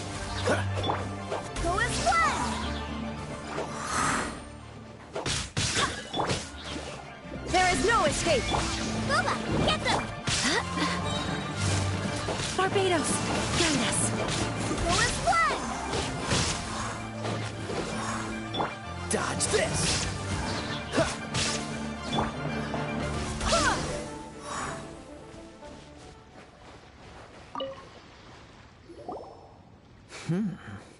Your skills in battle are truly beyond reproach. Even with your opponent's speed, he shouldn't be able to overwhelm you. Your opponent is skilled at controlling his breathing and maintaining balance, which enables him to execute moves that many would find impossible. He relies entirely on the element of surprise to defeat his opponents. In other words, as long as you remain mindful of his ability to detect weak points, then his attacks should pose no threat to you. Please, save your thanks. If anything, I should be thanking you for the opportunity to witness your command of the elements that defies all known principles. The world is a truly mysterious place, it seems, and one will always encounter that which is still unknown. You seem kind of obsessed with visions, but don't you already have your own? Why are you so intent on exploring the connection between visions and the elements? I desire to know what meaning visions have to the gods, and what influences the gods' decision to grant humans these visions. My apologies. You must be completely in the dark regarding such matters. For allowing me the honor of witnessing your mystical ways, I am willing to answer any questions you may have regarding Inazuma. So that's what you're curious about? Then allow me to tell you more. As you well know, a vision hunt decree is currently underway in Inazuma. Visions are a gift bestowed by the divine. People that have accepted this gift are now having their visions confiscated inexplicably, sometimes in circumstances that leave their original recipients dead. In the outset, supposing each of the 7 Archons had their criteria for granting visions to living beings, then does the current Electro-Archon now doubt these criteria, or even the act in and of itself? Not to mention, with no new Electro-Visions having been granted for such a long time, it would seem that we can infer something of the Raiden Shogun's feelings on the matter. She sounds less like an Archon and more like a Tyrant.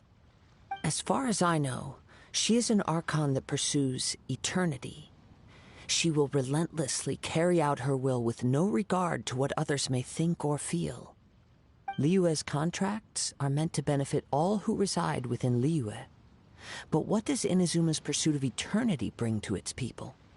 It goes without saying that the people locked within Inazuma do not fare well these days. Sounds a lot like something the god you encountered in the beginning would do. Oh? Have you encountered the Electro-Archon before? With time, we will change. But the Shogun will remain the same.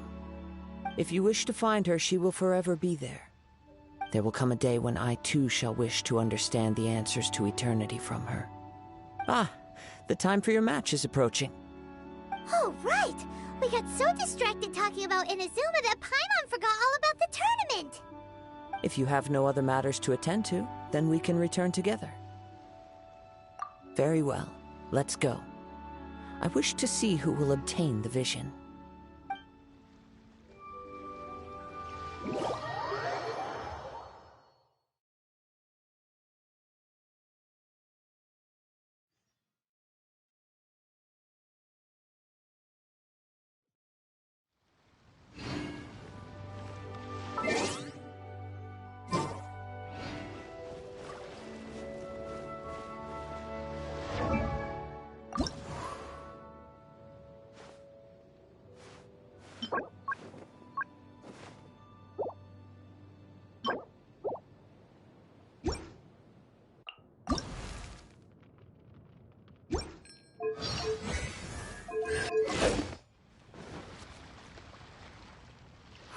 Why isn't he here yet?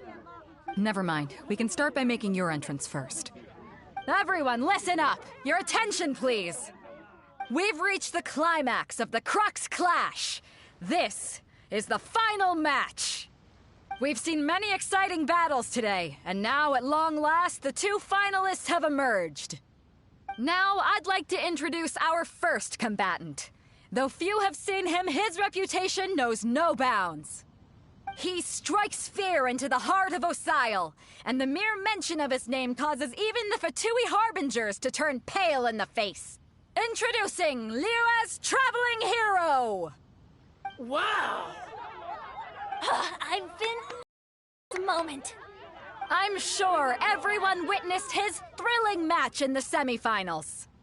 But today's final round will surely take things up a notch. As for our other combatant, he still hasn't arrived. Oh, come on, what could be taking him so long? You can't just forfeit for not showing up like in previous rounds. This is the finals. Apologies, everyone just sit tight. We've got no other choice. If he doesn't show up, we'll just have to postpone the match. Wait a moment. Something doesn't seem right about this. Captain Beidou, perhaps we should check on the prize. Traveler, come with us.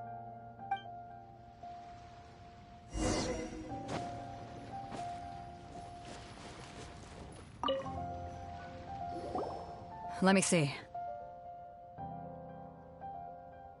It's gone all right. The vision is missing.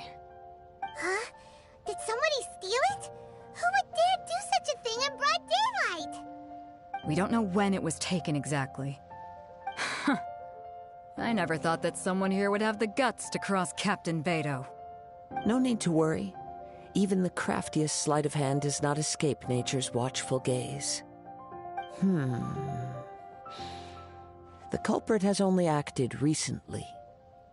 They will not have gotten far. The vision was the prize that I had offered, and it was my responsibility to look after it. I will be certain to get it back. Well, if you insist. I'll leave the matter to you then. I'll stay here and try to offer some explanation to all the spectators that came to see the match. If you would, please come with me.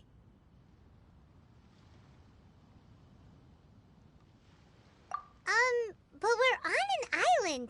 Where could he have possibly run to? Come with me. I can sense the winds are coming.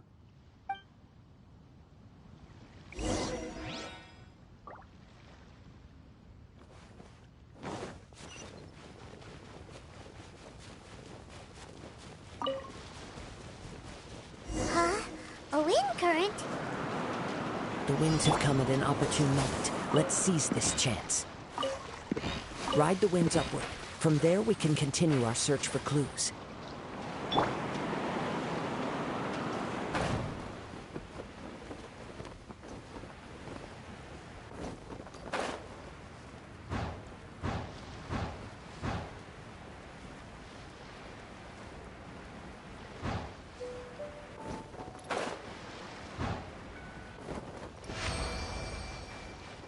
By the way, what made you suddenly think of checking the prize in the first place?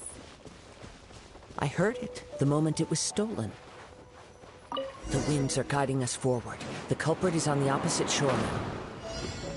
You can hear that too? What does it sound like? Hubris. This way. Follow me. There may be an ambush waiting for us up ahead, but I trust that you are well prepared for such a scenario.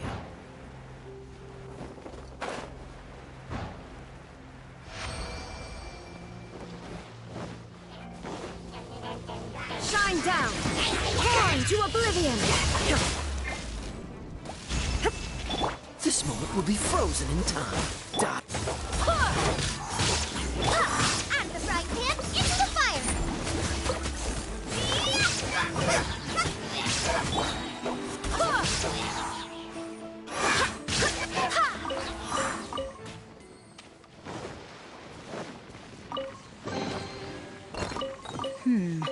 Things are going a little too smoothly today. Hoarders, they're here! Get them! Treasure hoarders, just as I expected.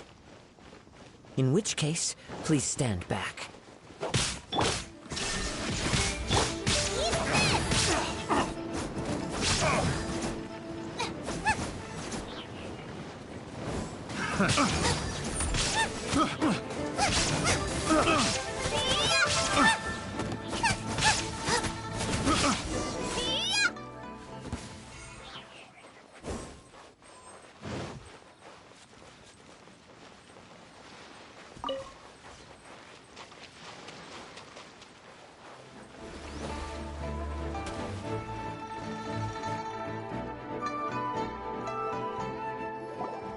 You caught up with me? How is that possible? I had even prepared a boat to ensure a quick getaway, and still you caught up to me! No boat could ever match the speed of the wind. The wind? What are you talking about? Oh, I get it. Your vision. Drat! If I only had a vision! Or, if I could activate this one, then you'd never be able to catch me! This has nothing to do with visions. You may be skilled at vanishing from a crowd, but it seems you know precious little about how to conceal yourself from nature's gaze. Additionally, your chosen escape route was flawed for reasons that are too numerous to go into, and on top of that, I could hear your boasting and proud laughter in the wind as I was pursuing you. In other words, you failed to meet any of the basic criteria for a grand heist. Namely speed, stealth, and style. You... But most disappointing of all is the state of the vision in your hand. It appears that the vision doesn't respond to human desire indiscriminately. Fine, fine. I admit it. I've had my eyes on this vision for quite some time now. I decided to register after hearing that this fighting contest was full of a bunch of lousy fighters. I fought my way to the finals and... Aha! So you were supposed to be our opponent! I'd intended to win the contest through skill alone all along. But then you showed up. After watching the semi-finals, I knew that I didn't stand a chance. But I wasn't about to give up on the vision so easily after coming all this way. Since there was no use in trying to face you in the match, I decided to put my skills to good use while everyone's attention was on you and Beto. I was convinced I prepared thoroughly for my escape, but somehow you still managed to catch up to me. Drat. This should have gone differently. Really? Fine. But you'd better mean it. It didn't activate once I took it anyway. It's nothing but a useless shell to me. You know, according to the laws of the sea, the penalty for stealing is breaking the culprit's arms. Huh? You're not serious, are you? Not to mention that the item you stole was a prize. You didn't show up for the final match, and you damaged the reputation of the captain of the Crux fleet. It seems that it would be only fair to brand the word thief on your forehead with a hot iron. Whoa, whoa! We don't need to go that far, do we? I never would have guessed you could be so cruel. If this is where talking gets me, then forget it. I'll risk a fight. Nice and spicy! There is no escape! I'll have my revenge!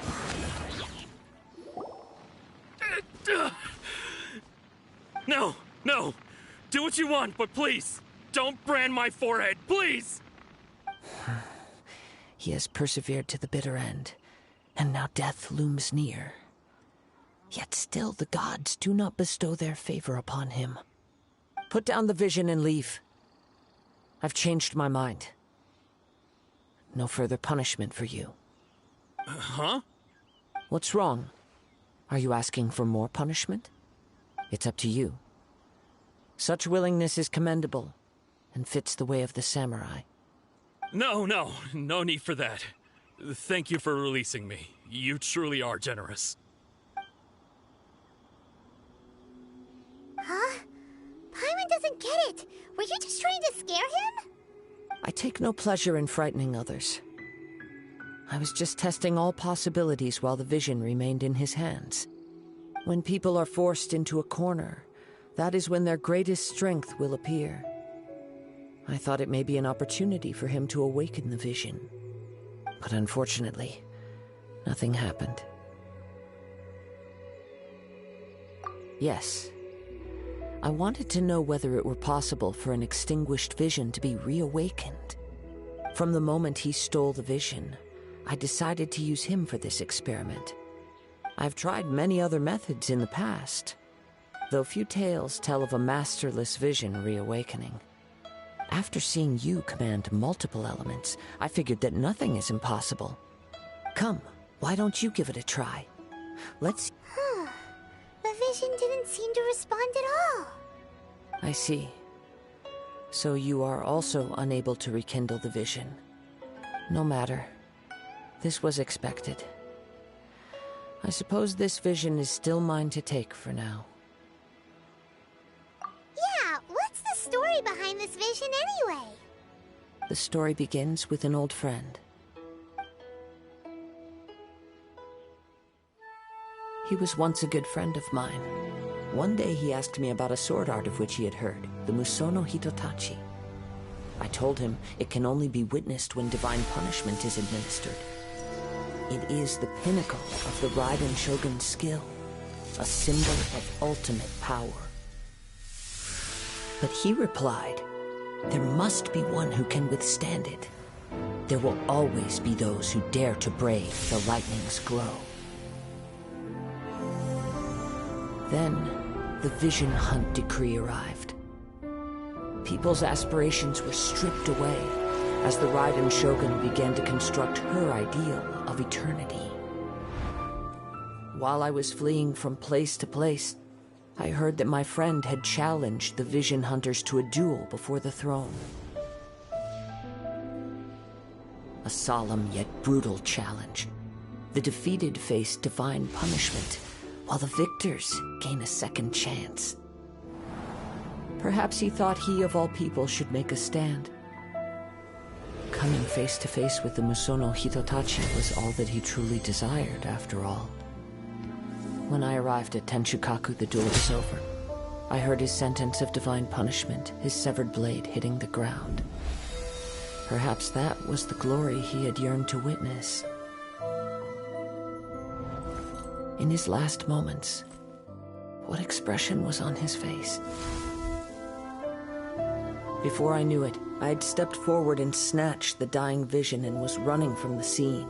All I knew was that I mustn't let his hope, which burned so brightly, become buried among the ice-cold statue of a god. Perhaps one day, I may come to find that all I have done is meaningless. But as a wandering samurai, I find meaning in traveling and the sprawling beauty of nature that lies along the way, while still retaining the warrior way in my heart. Kazuha! It's just another way of saying I do as I please. All right then, it's time we returned. Do not let my feelings trouble you, but thank you.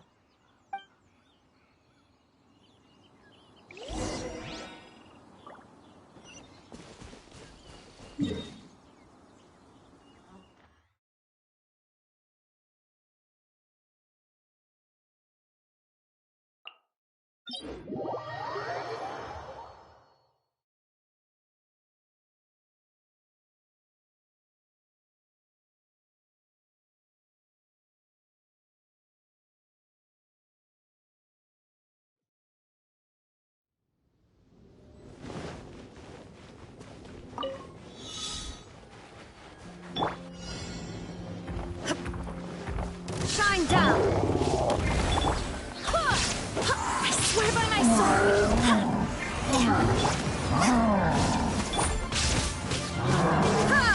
Illusion shattered! Don't get frostbite! Freeze! Inazuma shines eternal! Loba, get them! You're toast!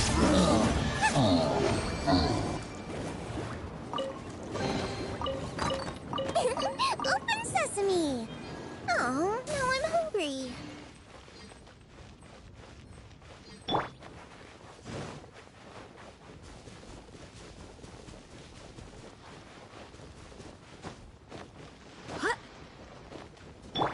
Dodge this! What's the hurry?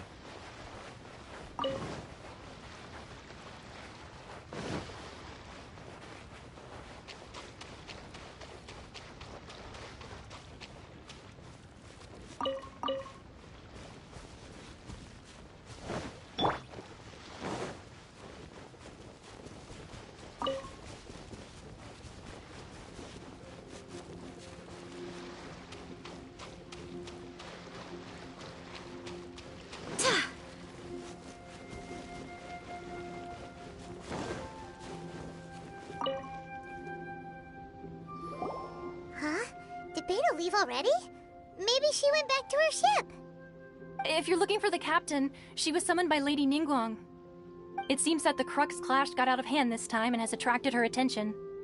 Captain Beidou was muttering something about Ningguang being a stick in the mud as she headed off to Liyue Harbor. It's not unusual for those two to be at odds with one another. But still, Captain Beidou was disappointed she didn't get to witness the crowning of the new champion. She had been looking forward to it for quite some time. The one who stole the vision was originally to be this hero's opponent in the final round. He knew he stood no chance of winning the match, thus the wicked idea of stealing the prize took hold in his mind. In which case, the Crux clash comes to a clear-cut conclusion. Huh? So that's what happened? If that's the case, then the rules stipulate that he is disqualified, and our hero here is the champion. Paimon thought we'd win and all, but not like this. It doesn't matter. As the saying goes, honor given is honor deserved. Now, let me go prepare the Champion's Medal to award you. Yes, I believe so. Though Captain Beto is no longer present here, I'll be sure she receives word of it. She is a woman of her word. But the voyage to Inazuma is a treacherous one. You will be plagued by a perpetual tempest the entire trip. In fact, the relentless rain and wind are also an embodiment of the Raiden Shogun's will to close the nation. Hold on a second. You're saying she can change the weather just with the power of her mind? Let us not forget that this is one of the 7 Archons. If Liyue's Morax could form Guyun's stone forest by casting down his stone spears, then it should come as no great surprise that the Raiden Shogun is capable of summoning an eternal tempest. Suffice it to say that if you wish to journey to Inazuma, the Alcor will need some time. You will be notified once all the preparations have been made. In the meantime, I intend to embark on a journey of my own. I will travel all across the vast lands of Liyue in the hope of finding a way to reawaken the vision. Paimon believes you'll find a way for sure. Thank you. May both our journeys prove meaningful. One final word of warning. The part of your journey that lies after the storm may well prove to be the most arduous.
Ad Astra Abyssosk.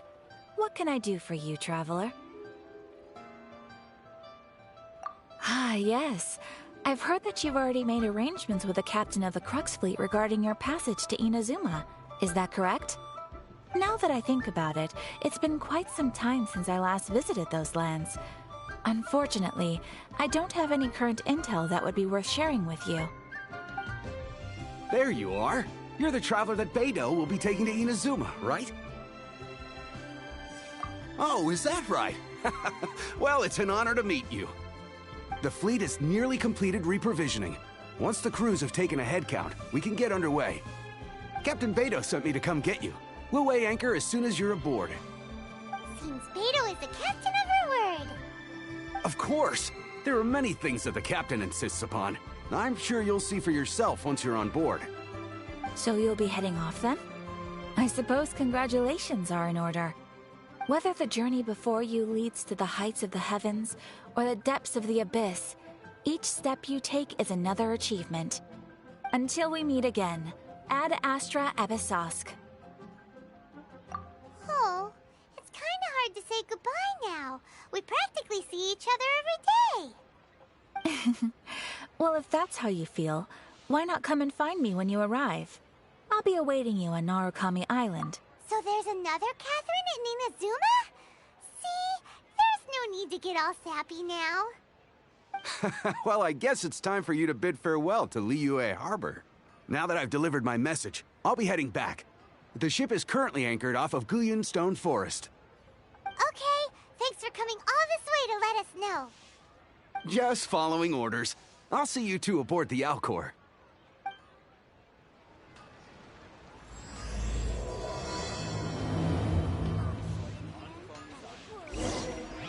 Ad Astra.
No escape! Nice and spicy! Let me amuse myself a little.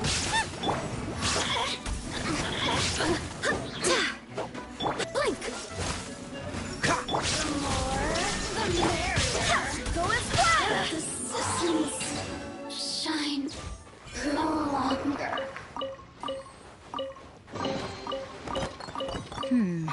Things are going a little too smoothly today.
Wind, hear me!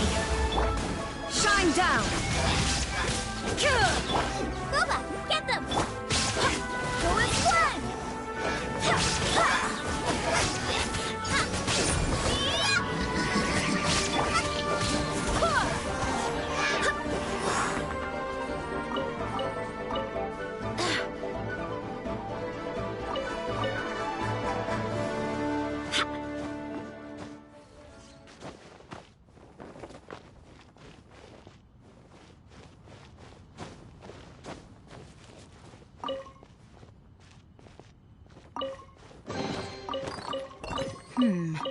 Things are going a little too smoothly today.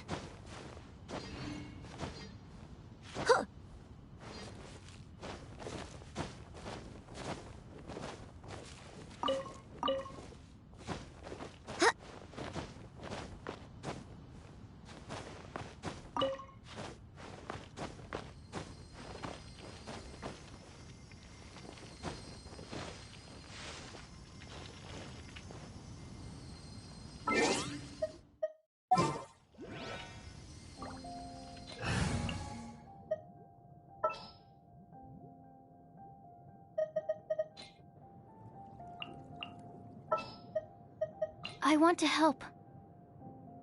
Animal test 6308.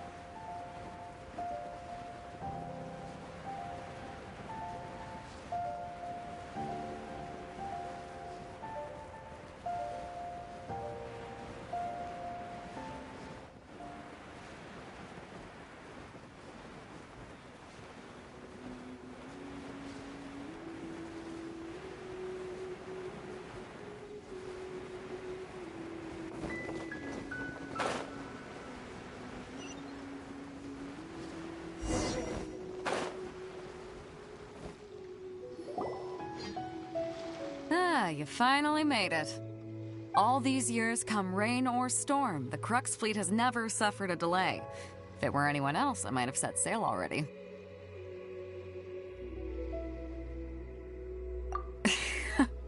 Don't look too serious, I'm only joking.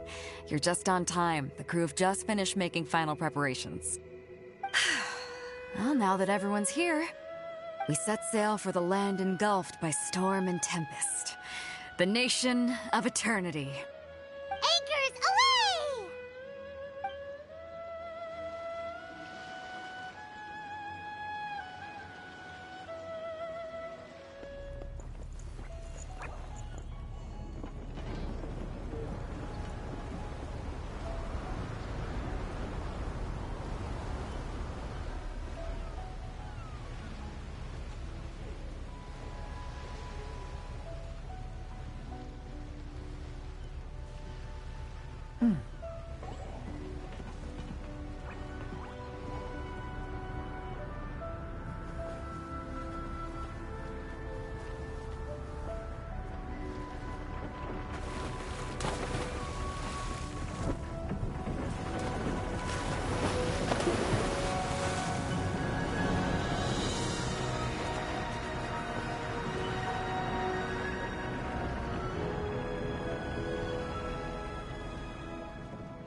Ahoy there.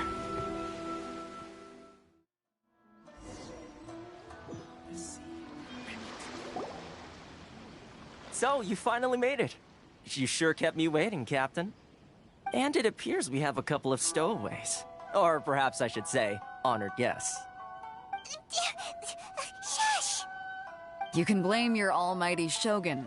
The tempests around Inazuma have been growing all the more fierce lately. Though the fleet was fully up to the challenge, the inclement weather still caused some delay. Now then, let me introduce everyone. This is Toma, a trade partner that I've gotten to know recently. You don't know how long I've been waiting to see you. Toma, these two are... Oh, no need for introductions. Their reputation precedes them. It seems even the stormy seas can't keep rumors of these Outlander's sterling deeds at bay. Oh, it's sure nice to hear you say that. With any luck, it'll give you a head start here. Toma's resided on Rito for quite some time now. It wouldn't be going too far to say he's the fixer around these parts. If you run into any problems here, just talk to Toma. But if he tries to pull any moves on you, I'll be sure to deal with him personally the next time I'm around. No need to worry. I'm sure we'll get along just fine. Good. Then if it's all settled, I'll be going. I wouldn't want to be caught with my sails down here. I do have a wanted fugitive on board after all. Oh, right. Kazuha. Until next time, traveler. Remember to give it your all, no matter what perilous storms you may encounter. Fair seas, Captain Beto.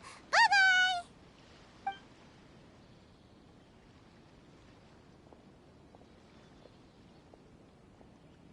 Now then, first things first. We need to go get you registered at the border checkpoint. Paimon thought we were supposed to be keeping things on the down low. Are we just gonna walk into the government's hands? Don't underestimate the reaches of the Sakoku Decree. You wouldn't be able to avoid inspection even if you tried. So we have to play by the rules, even if we're kind of bending them.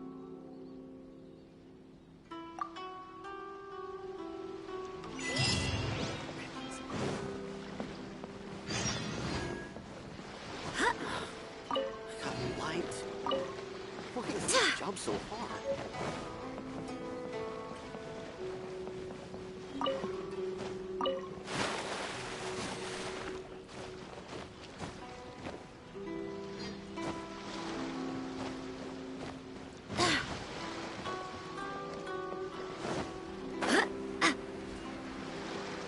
Seeing the sign, rising day after day.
Hello?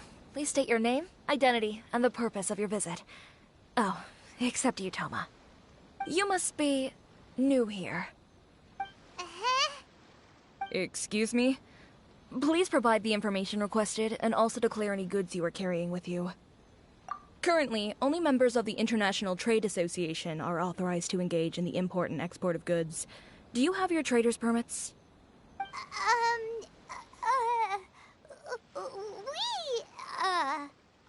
My apologies, but I'll have to ask you to... Here are their entry papers, for your kind perusal. What? Ugh, take your time. No rush or anything. I just wanted to see what you'd say. Sorry about that. I see. Okay. Your papers are all in order. Welcome to Rito. Phew. So, where do we go next? The Outlander Affairs Agency. They only check entry permits here. If you want to remain on Rito, there's a process you have to go through with them. Sheesh. So it is super strict, just like everyone says. Well, let's not forget that to everyday folk in Inazuma, people from everywhere else are referred to as outsiders. As the word suggests, Outlanders aren't very welcome in Inazuma with the Sakoku Decree in force. Not even on Rito, where they've established an outsider settlement.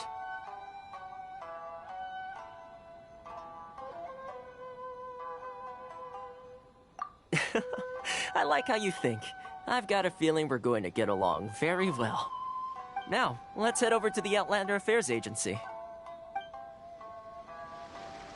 Most of the current rules were put in place by the administration of Rito, the Kanjo Commission. The Kanjo Commission?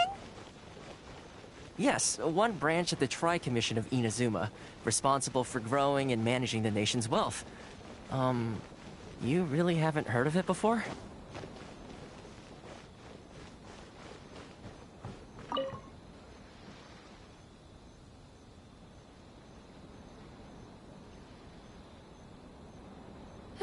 You've completed the entry procedures, yes? And now you want to apply for residency? Both of you? Yes, please. Okay, the processing fee will be 2 million mora. 2 million? For a processing fee? Are you serious? That's right. 1 million per applicant, which makes 2 million total. Don't worry, you can trust my math. Paimon wasn't so much questioning your math as... Ma'am, these two here are good friends of mine. I think you'll find I'm one face you recognize. Ah, Mr. Toma, it's you. By way of courtesy, allow me to reduce it to 400,000 mora total. Thank you ever so much, Miss Eureka. But as this is just a processing fee, I think 600 mora should cover it if I'm paying on their behalf. I'll treat you to dinner too. How does that sound? That's not how you haggle! By all means, bargain the price down, but... Alright then, as you wish, Mr. Toma. I will make a record. Much obliged.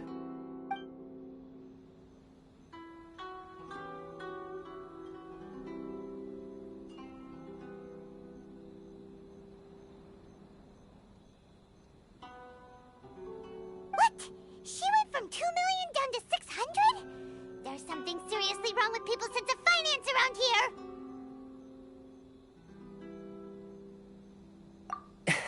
It's not as mind-boggling as you think.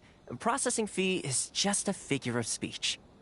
The way some here at the agency see it, the fees are easy money, so it becomes a question of how much they can make. So when the day comes that some poor merchant from overseas with more money than sense gets stuck here and needs to apply for residency... Then they'll milk them for all they're worth!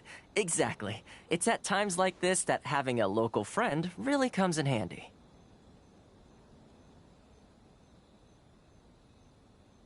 Yes, but when you're an Outlander in Inazuma, far from home in this closed nation era, there's very little that can be done about it. The most that overseas merchants can do to look after themselves is stick together. That's how the International Trade Association came about. So it's a trade association built by and for Outlanders? Yep. And as well as advancing commercial interests, the association provides help, support, and structure for Outlanders trying to survive on Rito. Essentially, it's an association devoted to both commercial excellence and survival skills.